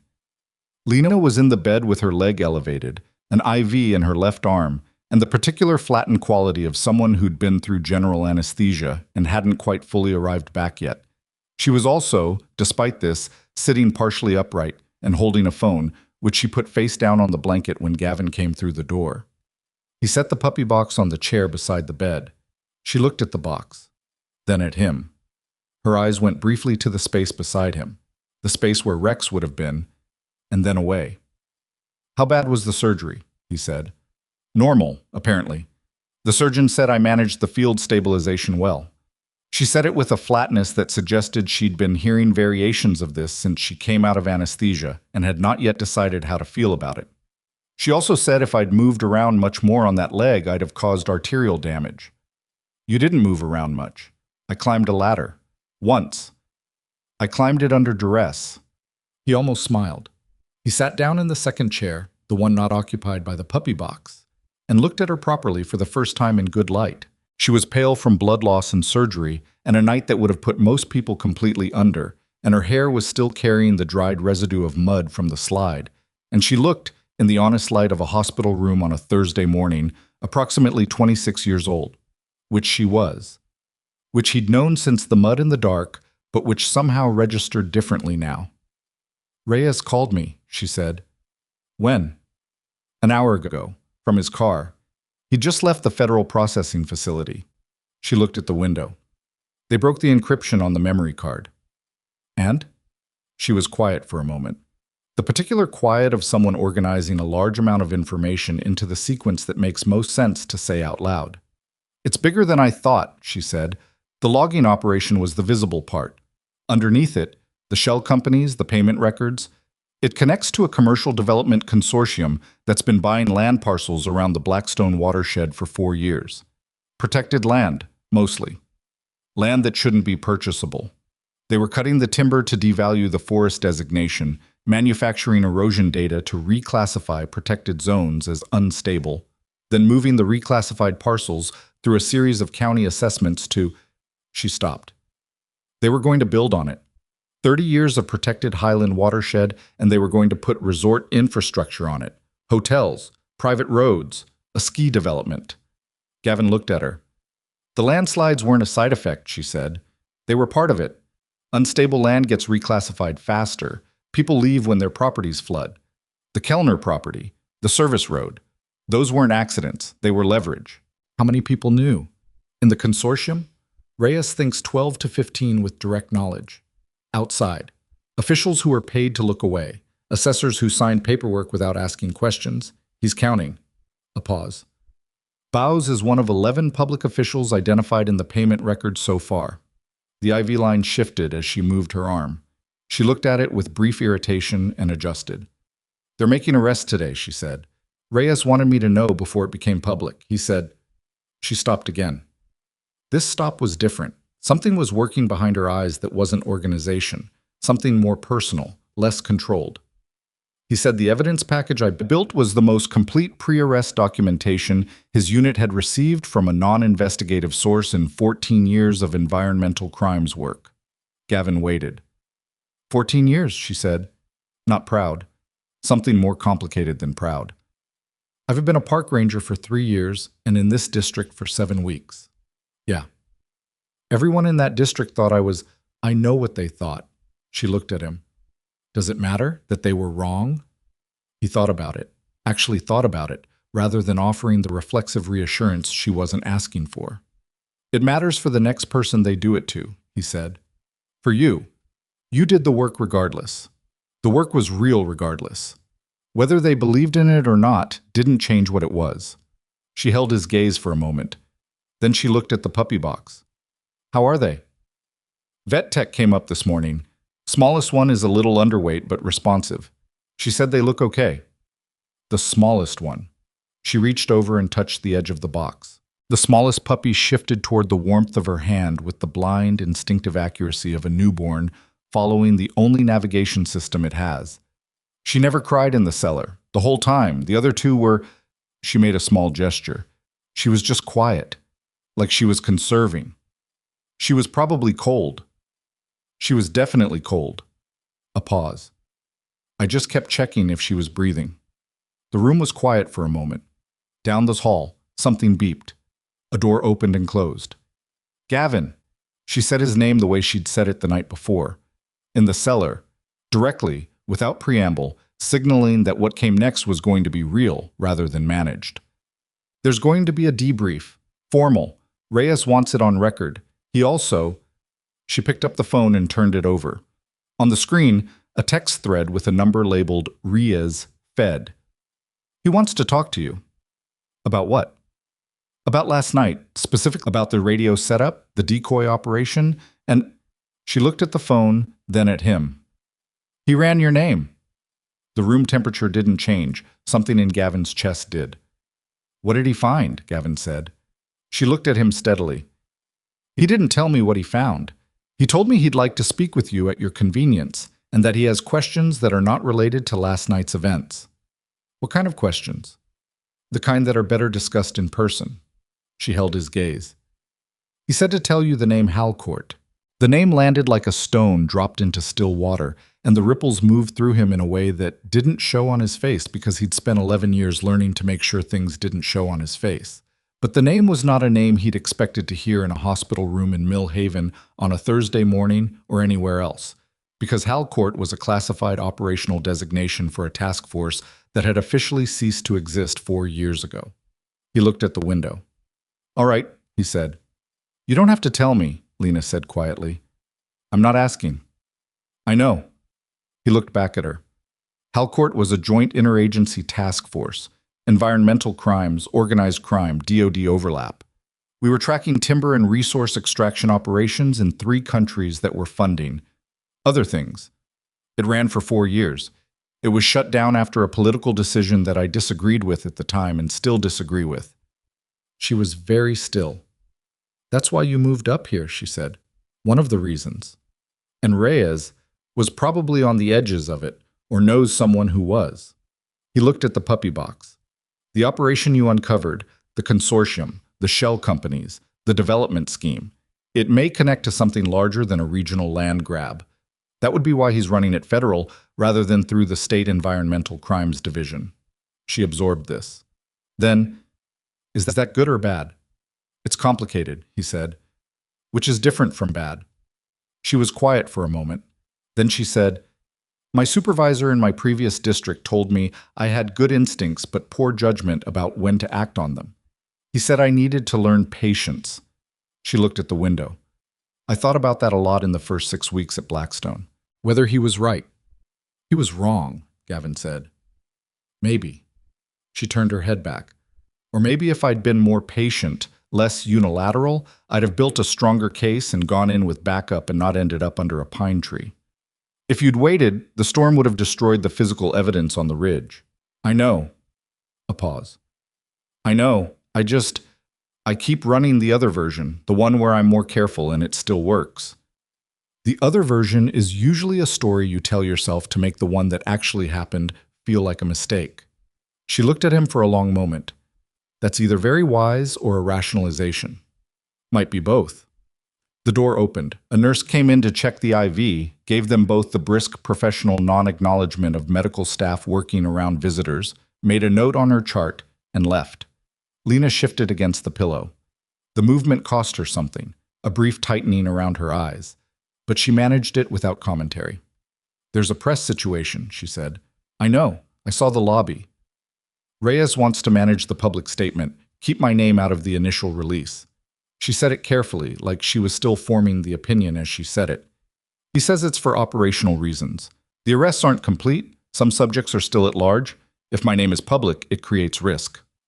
A pause. I also think he doesn't want the story to be about one ranger. He wants it to be about the operation. Is he wrong? She considered. No, he's probably right. Another pause. It would be nice to be right out loud, Gavin said. She laughed.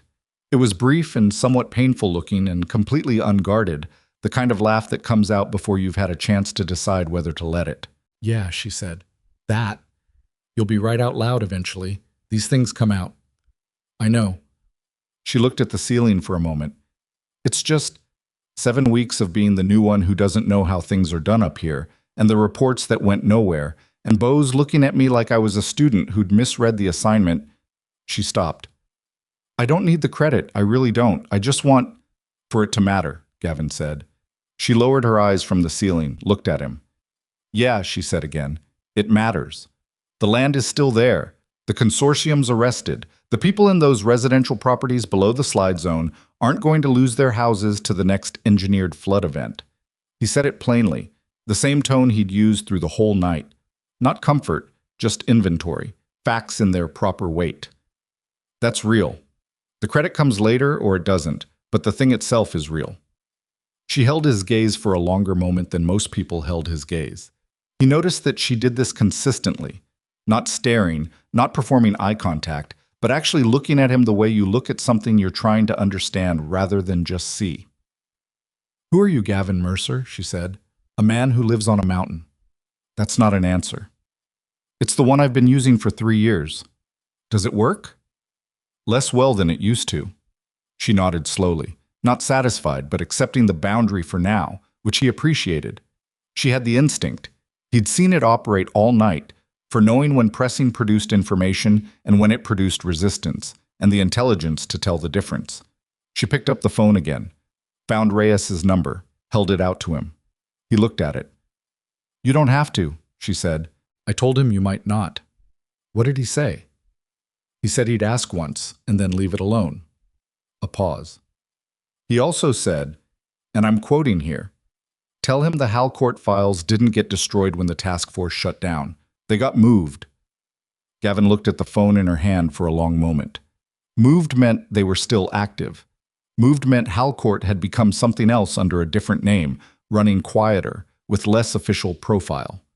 Moved meant the political decision he disagreed with hadn't been what it appeared to be. He took the phone. He dialed. He put it to his ear. Reyes picked up on the second ring. Mercer, the man said. No greeting, no preamble, just the name, confirming the connection. You should have led with the files, Gavin said. I didn't know if the name would mean anything to you. I needed to know you were who I thought you were before I said anything more specific. And now you know. Now I know. A pause. We have a problem that's bigger than one land consortium, and I have a task force that's been running for 2 years without the kind of operational profile that gets results on the ground level. Another pause. I understand you've been out of the work for 3 years. I have. I also understand you had a fairly productive 12 hours last night. Gavin looked at Lena. She was watching him with the same steady, reading attention she'd been using all night. Not intrusive, not politely averted. Present. What are you asking? Gavin said into the phone. I'm asking if you'd be willing to have a longer conversation, Reyes said. In person, at your convenience. The phrase had a different weight the second time. Not courtesy, but deliberate space. Giving him room. No obligation, no timeline. Gavin was quiet for a moment. I have 3 newborn puppies, he said. They need feeding every 2 hours. A beat on Reyes's end. I can work around a feeding schedule. Gavin exhaled. I'll call you tomorrow. He handed the phone back to Lena. She took it and looked at it and then at him. Well, she said. He wants to have a conversation. Are you going to? He looked at the puppy box. The smallest one had shifted again, one paw over the edge of the box, seeking, finding nothing, retracting. Her eyes were still sealed. She still didn't know the shape of the world she was in. I don't know yet, he said honestly. Lena set the phone down. She looked at him with the expression she'd had in the cellar, when he'd said, I'll come back, and she'd pushed back on it because it wasn't a real answer. The expression that said she was filing his non-answer accurately and not pretending it was more than what it was. You know what's funny, she said. What? I spent 7 weeks in that district being told I was too new, too young, too certain about things I couldn't possibly understand yet. She looked at the window. And the person who pulled me out of a landslide at 5 in the morning and outmaneuvered 4 armed men and called in federal support from a mountain cabin turns out to be someone who's been telling himself he's done with all of that. She looked back at him. You weren't done, she said. Not a challenge. Just the same steady, honest inventory she'd been running on everything since the moment she'd woken up in the mud. He didn't answer. Outside, the afternoon was building toward what would be a clear evening, the storm system finally finished with the Blackstone Highlands, the sky moving from the pale washed-out blue of post-storm to something richer as the sun began its angle westward. From the window, he could see a parking lot and a strip of lawn, and beyond it a road with ordinary traffic moving in both directions. And beyond that a line of hills that were not the Blackstone Ridge but were in that general direction, and somewhere behind those hills a mountain was continuing to exist with debris. On its sides and oaks in a circle and freshly turned earth under them. No, he said finally. I wasn't done. He said it the way you say something you've known for a while and have been working up to, not to Lena, not to the room, but the way you say it when you finally decided that not saying it isn't making it less true. She nodded once. She didn't push on it further. She reached into the puppy box and picked up the smallest one very carefully and held it against her chest with the same instinct she'd had at the bottom of the slide, the one that had nothing calculated in it, just the plain, unglamorous human decision to keep something alive because it was available to be kept alive and she was there. The puppy made a small sound. Not distress. Something that fell between inquiry and comfort. The sound of something very young establishing that the warmth it needed was present and that it was, for now, all right. Gavin watched her hold it. The afternoon light moved across the room. Neither of them said anything for a while, which was its own kind of conversation. The kind that doesn't need words because the words have already done their work. And what's left is just 2 people in a quiet room with what the night had made of them, sitting with it. The drive back to the mountain took 40 minutes, and Gavin spent most of it not thinking about Reyes, which meant he spent most of it thinking about Reyes. The puppies were quiet on the passenger seat. He'd fed them before leaving the hospital parking lot, all 3 in sequence with the proper syringe and the proper formula at the proper temperature. And they'd settled into the particular boneless sleep of fed newborns that suggested the world was, at least temporarily, acceptable. The smallest one. He'd started thinking of her as the smallest one the way you think of something before you allow yourself to name it, had taken her feeding with more urgency than the previous sessions, which Para had said was a good sign and which Gavin had decided to believe. He drove through Millhaven proper and out the south side and up the county road toward the Blackstone district boundary. The storm's evidence was everywhere on the road. Branches across the shoulders, debris in the drainage channels, the occasional gouge in the asphalt where something heavy had crossed. A work crew was out on the main approach to the highlands, 3 men in orange vests moving lumber off the center lane, and Gavin slowed and went around them and kept going. His phone rang at the 15-mile mark. A number he didn't know, area code he didn't recognize. He let it ring. It stopped. Then it rang again. He picked up. Mr. Mercer. A woman's voice, professional, brisk, not unkind. "This is Deputy Director Calloway, Federal Environmental Crimes Division. I believe you've spoken with my colleague Marcus Reyes." "An hour ago," he said. "Good, I'll be brief. I know you're driving." She said it without explaining how she knew. He didn't ask. "We're going to be going public with arrests beginning tomorrow morning. 11 individuals across 4 counties. The press release will identify the investigation as a multi-year federal operation. What it will not identify is the name or contribution of any cooperating civilians." "Lena Brooks built the evidence package," Gavin said. "I know she did, and that will be formally recognized through the appropriate channels within the department. There will be commendations. There will be career consequences that are positive." A pause. "But the public statement tomorrow morning will not use her name for reasons I believe Reyes explained." He explained the reasons. "Do you have concerns about that approach?" Gavin thought about Lena in the hospital room, saying, "I just want it to matter." He thought about what he'd said back. The thing itself is real. "She'll have concerns," he said. "I'd suggest you call her directly and explain it yourself instead of through intermediaries. She'll accept the reasoning better if it comes straight." A pause that suggested Calloway was either noting this or deciding whether to acknowledge it. "That's a fair point," she said. "I'll do that." Another pause, shorter. "Mr. Mercer, Reyes tells me you're considering a conversation about a possible consultancy arrangement." "Considering is generous. I told him I'd call tomorrow." "I understand. I only want to say, and this is not pressure, I mean that specifically, that the work Reyes is doing is important, and it's under-resourced in the way that important work that doesn't fit neatly into organizational charts tends to be under-resourced. Someone with your background, operating in the Blackstone area, in the kind of informal capacity that doesn't require you to be anywhere you don't choose to be." She stopped. "That's a conversation for tomorrow. I just wanted you to hear it from me as well." "I hear it," he said. "Good." The professionalism shifted a fraction into something slightly more human. "For what it's worth, what you did last night was not nothing. A lot of people did things last night." "Yes," she said, "but not all of them went back to feed the puppies after." She hung up. He drove the last 20 miles to the cabin with the windows cracked and the puppies breathing beside him and the Blackstone Ridge coming visible ahead through the thinning afternoon cloud. Its shape familiar and specific, the way a place becomes specific only after you've learned it in the dark. The formal debrief happened 9 days later, in a conference room at the Federal Field Office in Grantsville, 3 hours south of Mill Haven. Lena attended on crutches. The titanium rods were doing their job, and the surgeon had told her the timeline to full weight bearing was 12 weeks, which she was already planning to compress through a combination of physical therapy and general refusal to accept 12 weeks as a fixed number. Gavin drove her. She had not asked him to drive her. He had appeared at the hospital on her discharge day with the truck and the puppies and made no comment about whether she'd requested the transportation, and she had made no comment about not having requested it. And they had driven 2 hours to her apartment in Mill Haven, largely in the comfortable silence of people who had already said most of the things that needed saying.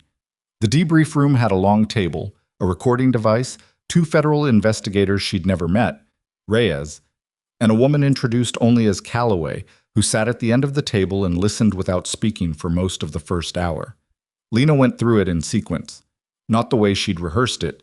She hadn't rehearsed it, because rehearsing implied she wasn't certain of the facts, and she was certain of every fact, but in the order that the evidence connected, which was the order that made the picture clearest. The erosion complaint, the source, the falsified survey maps, the shell company chain, the payment records, the satellite imagery showing cut lines in protected zones, the pattern of arranged incidents connecting to the 3 people who'd reported problems before her. She spoke for 2 hours and 40 minutes without notes. When she finished, the room was quiet for a moment. One of the investigators she didn't know was looking at the table in the specific way of someone processing a larger volume of information than they'd expected to receive. Reyes said, "You reproduced all of that from memory." "I've been over it many times," she said. "You do that when nobody's listening. You go over it again so you don't convince yourself you were wrong." Calloway spoke for the first time since the introductions. "Ranger Brooks, I want to ask you something that's not in the formal debrief parameters." She said it quietly, without particular inflection. When you filed your first report and it was dismissed, what made you continue? The room held its breath in a small way. Lena looked at the table for a moment, then, 3 residential properties below the drainage basin.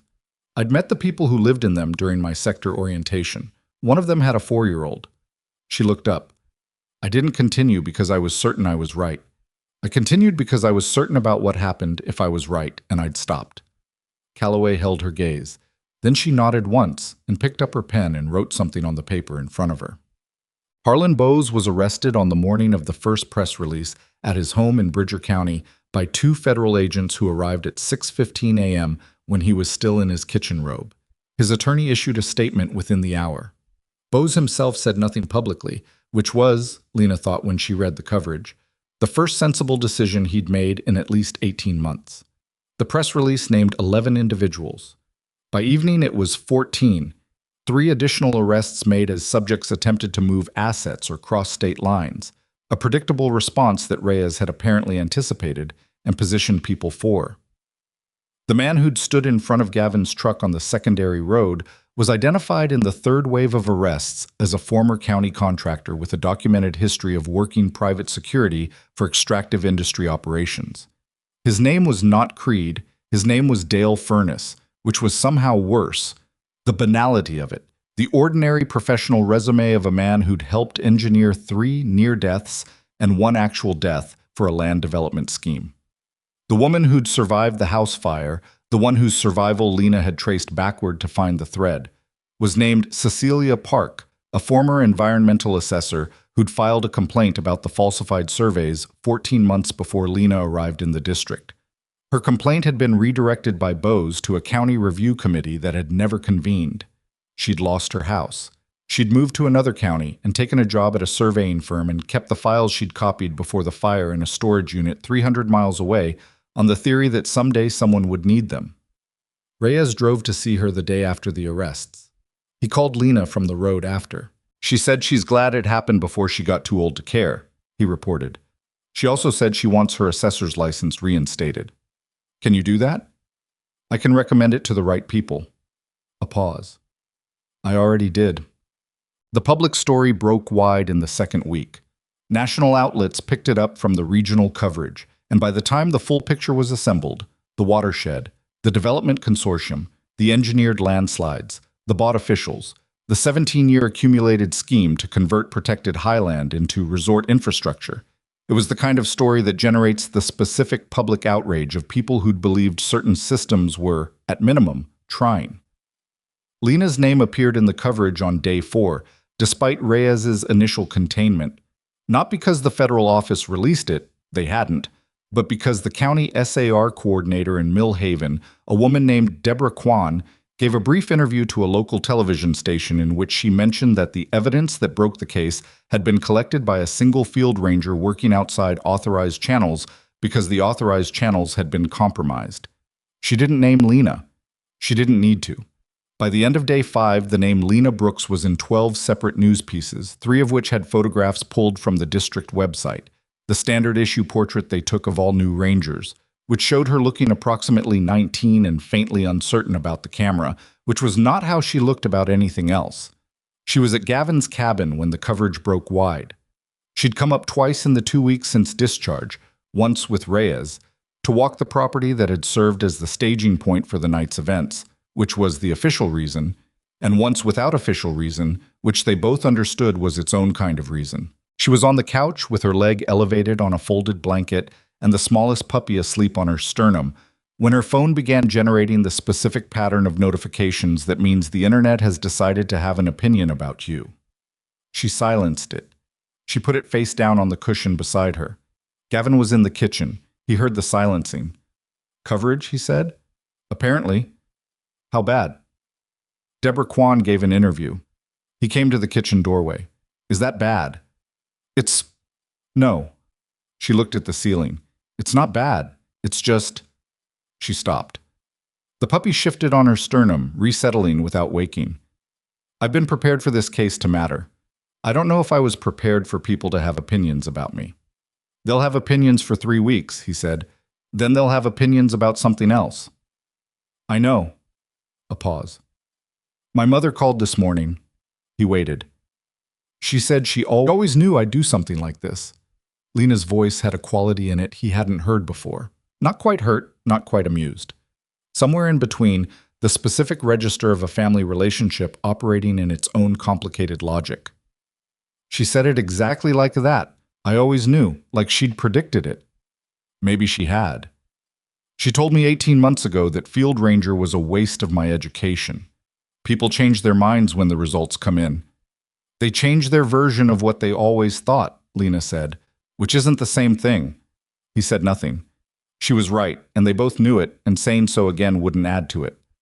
I'm going to accept it, she said. The call from her, the coverage, the commendations, whenever they happen. She looked at the puppy on her chest. I'm going to accept all of it and not be bitter about the version where nobody believed me, because being bitter about it means I'm still in it, and I don't want to still be in it. That sounds very sorted out. I am not remotely sorted out. She said it with a clarity that was almost funny. But I know what I want to be when I get sorted out. He almost smiled and didn't quite manage it, which she saw. What? She said. Nothing. He went back to the kitchen. You want coffee? I want to know what you almost smiled at. I almost smiled because you're very certain for someone who just said they're not sorted out. A pause from the couch. That's not funny. It's a little funny. Okay, fine. It's a little funny. The formal commendation came 6 weeks after the arrests, in a ceremony at the federal field office in Grantsville that Lena had been told would be small and was not small. There were 14 people in the room, including 2 senior officials from the Department of the Interior, Reyes Calloway, the orthopedic surgeon who'd operated on her femur and had apparently been invited because one of the officials thought it was a good detail, and Cecilia Park, who sat in the second row and wore a yellow blazer and cried quietly during the reading of the official citation without appearing to be embarrassed about it. Gavin was in the back row. He was wearing the same jacket he'd worn every time she'd seen him in a public-adjacent context, which suggested it was his only jacket that wasn't outdoor gear. She'd noticed this and not mentioned it. Calloway read the citation. It was formal language doing its best to describe events that formal language was structurally ill-suited for. It described Lena as demonstrating exceptional initiative and personal courage in the face of systemic obstruction and immediate physical danger. It described the evidence she'd compiled as central to the dismantling of a multi-jurisdictional criminal enterprise responsible for significant environmental harm and endangerment of civilian life. It described the recovery of the encrypted memory card as a decisive moment in a 14-month federal investigation. It did not describe her lying in the mud with 3 puppies against her chest, waiting for help that had no reason to come. Calloway finished the reading and handed her the formal document in a folder and shook her hand, and the room clapped, and Lena stood at the front of the room on one crutch. She'd graduated to one crutch the previous week, 3 weeks ahead of the surgeon's timeline, which the surgeon had noted in the documentation as patient demonstrated good recovery compliance, and which Gavin had noted privately as patient demonstrated that 12 weeks was always a suggestion, and looked at the people in the room and said thank you in the way that means it, and not in the way that means I'm supposed to say this. Then she looked at the back row. There's someone who should be up here, she said, not in the formal tone of the ceremony, just the regular tone she used for things she meant. He's not going to come up here, so I'll say it from here. She looked at Gavin. He pulled me out, he managed the night, and he kept the puppies alive. In that order. I'd like the record to show that. The room looked at the back row. Gavin sat with his hands in his jacket pockets and looked back at the room with the expression of a man who was comfortable being looked at and had no particular response to offer, which was somehow the most honest response available. Cecilia Park turned in her seat and looked at him and nodded once. He nodded back. That was enough. 3 months after the arrests, 11 of the 14 defendants pled guilty in federal court. The plea agreements included full cooperation with the ongoing investigation into the Development Consortium's broader operations, which Reyes had been careful to describe to Lena as ongoing without specifying in which direction it was ongoing, which she'd understood to mean that Halcourt, or whatever Halcourt had become, was finding the threads useful. The remaining 3 went to trial. Gavin testified on day 4 of the trial, not about the night at the cabin, but about what he'd observed over 3 years living adjacent to the logging access roads, what he'd documented in his notebooks. The pattern of traffic on roads that shouldn't have had traffic, the sound of equipment running in protected zones during hours when no permitted activity was scheduled. He testified for 40 minutes in the flat, factual register of someone who'd understood he was collecting information worth having and had collected it accordingly. The defense attorney asked him what his professional credentials were for making the assessments he'd testified to.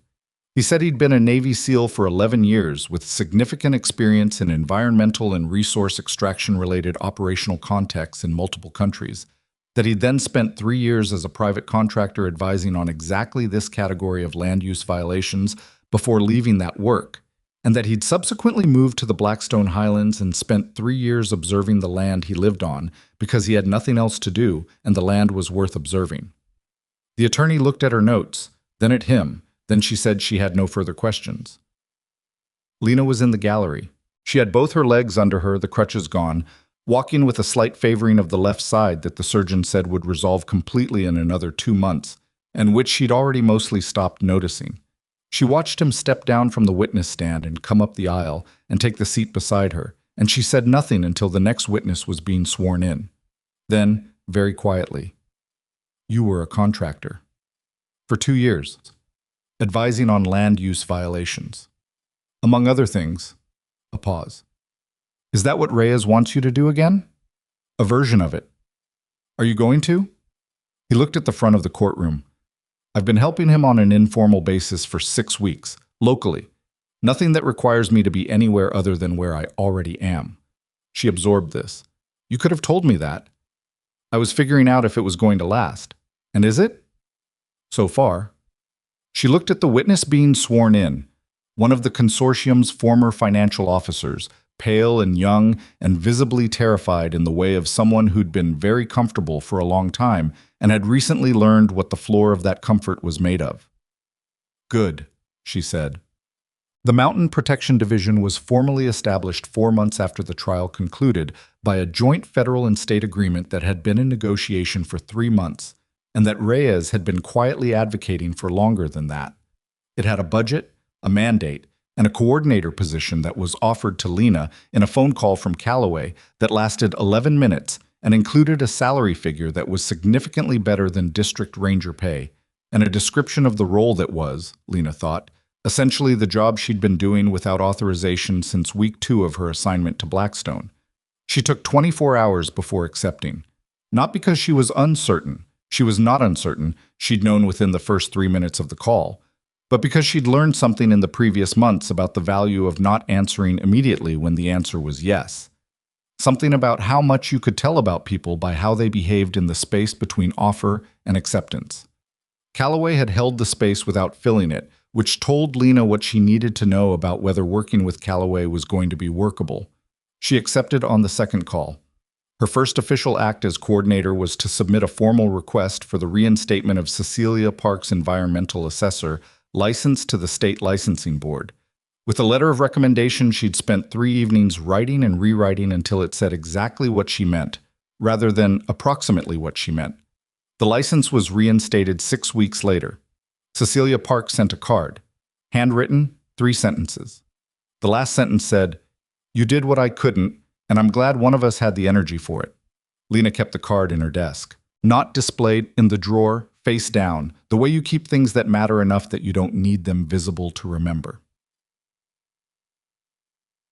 The spring came late to the Blackstone Highlands, the way it often does after a hard winter, tentatively, in pieces, the snowpack giving way to mud, before the mud gave way to new growth. By April, the saplings that had been planted on the scarred hillsides were showing green, the first tentative proof that the land could reclaim itself from the damage, if given the conditions to do so. The logging roads in the protected zones were being methodically closed, the drainage channels restored to their natural courses, the basin above the residential properties below Sector 9 allowed to stabilize without interference. Lena drove up on a Saturday in late April. Not for work. She was past the phase where the drive up was about work, or she was working on being past it. She drove up in her own truck, which was new. Her old truck was still in the debris field on Harwick Road, and the retrieval operation had determined it was not worth recovering, with the second puppy in the back seat, the one who'd stayed with her. She'd named her Compass, which was either too on the nose or not on the nose enough, she hadn't decided. Compass was 4 months old, roughly, and had the limbs and energy of a German Shepherd adolescent, all coordination potential and zero coordination execution, constantly astonished by her own size. She'd begun the early framework of search and rescue training 3 weeks ago with a trainer in Millhaven who'd looked at her for 5 minutes and said, "This dog is going to be very good at this," in the flat, assessment-based tone of someone who didn't offer opinions they weren't prepared to defend. Gavin's truck was in the driveway. She'd been up 6 times since winter settled in. She'd stopped counting after 4 because counting implied something she didn't have language for yet, and she had a specific allergy to using language before she was sure it was the right language. She knocked. He opened the door and looked at Compass, who was already trying to get her head past his knee into the cabin. "She's gotten bigger," he said. "She's catastrophically large. She'll settle. The trainer says she's very good." "The trainer's right." He stepped back to let them in. From somewhere in the back of the cabin came the specific sound of a larger dog reacting to the arrival of a known younger dog. A low, patient sound, neither welcoming nor unwelcoming. The one who'd stayed with Gavin. He'd named him North, which Lena had thought for a long moment before concluding was exactly right for a dog living on a mountain with a man who didn't explain himself. The third puppy, the one who'd gone to the search and rescue program in Billings, had been named Dispatch by his handler, which was either very funny or not funny at all, depending on how you felt about call signs. Compass and North negotiated each other in the kitchen doorway with the familiar wariness of dogs who knew each other well enough to have established grievances. North was significantly larger.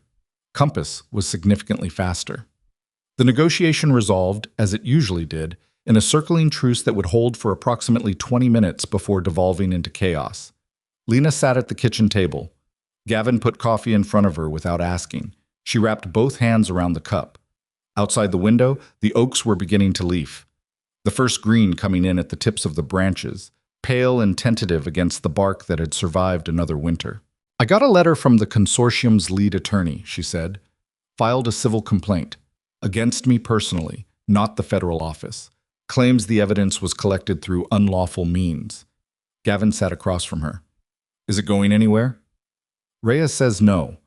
The collection method was documented and defensible. It's a pressure move. They're looking for a settlement negotiation lever. She wrapped her hands tighter around the cup. "It still lands wrong.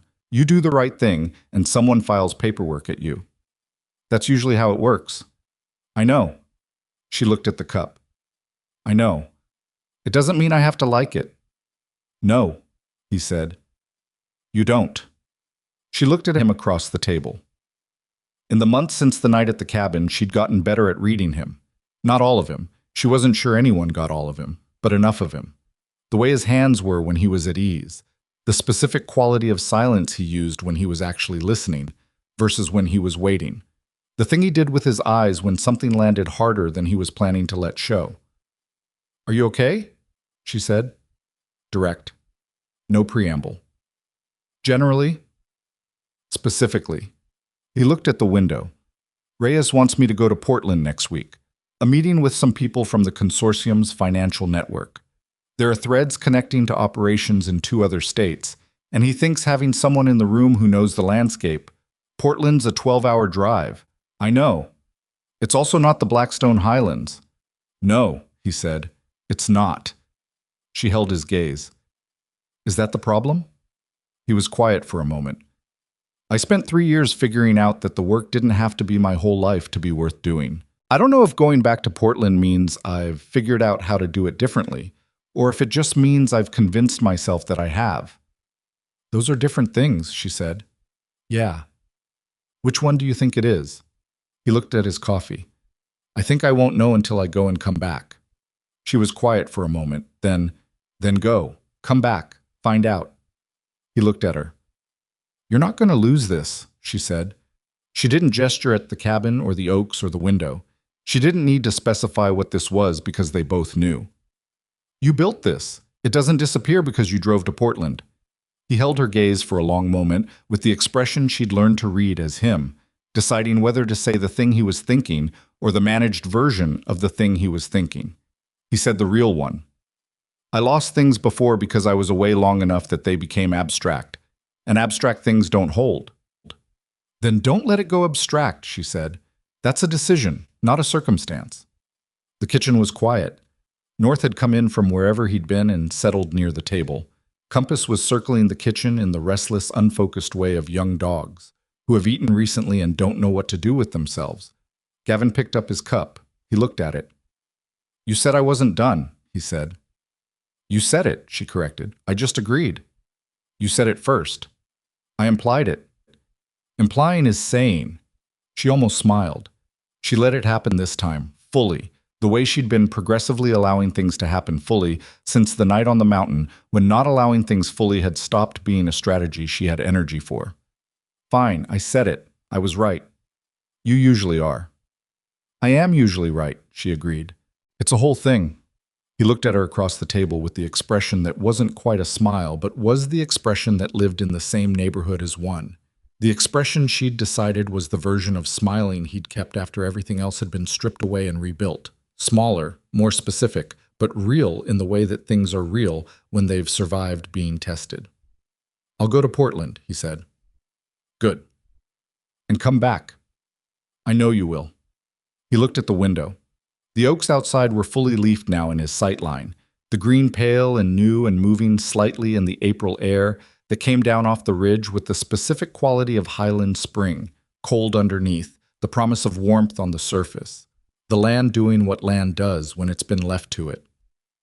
He thought about a storm, a night in the mud, 3 newborn dogs and a woman who hadn't let go of them through a pine tree falling on her leg, and 2 hours in a cold cellar and a helicopter lifting her away while he stood in a field with his hands at his sides. He thought about Rex under the oaks. He thought about a blue thread collar and a memory card and 14 arrests and a watershed that was, against reasonable expectation, beginning to recover. He thought about the fact that none of it had been clean or smooth or what anyone would have planned if they'd been given the option to plan it, and that all of it had happened anyway, one unglamorous decision at a time, by people who had made those decisions in the dark without knowing how they'd resolve. Thank you, he said. She looked at him. For what? For knocking on the floor 3 times. She held his gaze. Then she understood. The third knock. The one that wasn't the signal. The one that had been her telling him she was still there and still paying attention from the bottom of a cold cellar in the worst night of a mountain autumn. You heard that, she said. I heard it. She looked at her coffee. Something moved across her face that she didn't manage and didn't try to. I didn't know if you would, she said. I was listening, he said. I was always listening. Outside, the Blackstone Highlands stretched south and east under an April sky that had finally decided to be clear. The ridge, the oaks, the scarred hillsides with their new green, the drainage channels running clean in their proper courses. The land doing its slow, patient work of becoming itself again. Compass finally stopped circling and lay down with her head on Lena's foot. North put his chin on the table and looked at Gavin. The coffee went cold. Neither of them moved to fix it. The greatest acts of courage are rarely the ones that get announced. Most of them happen in the dark, in the mud, in the cold spaces between what we planned and what we got. And the only thing that carries them through is the decision, made quietly and without audience, to not let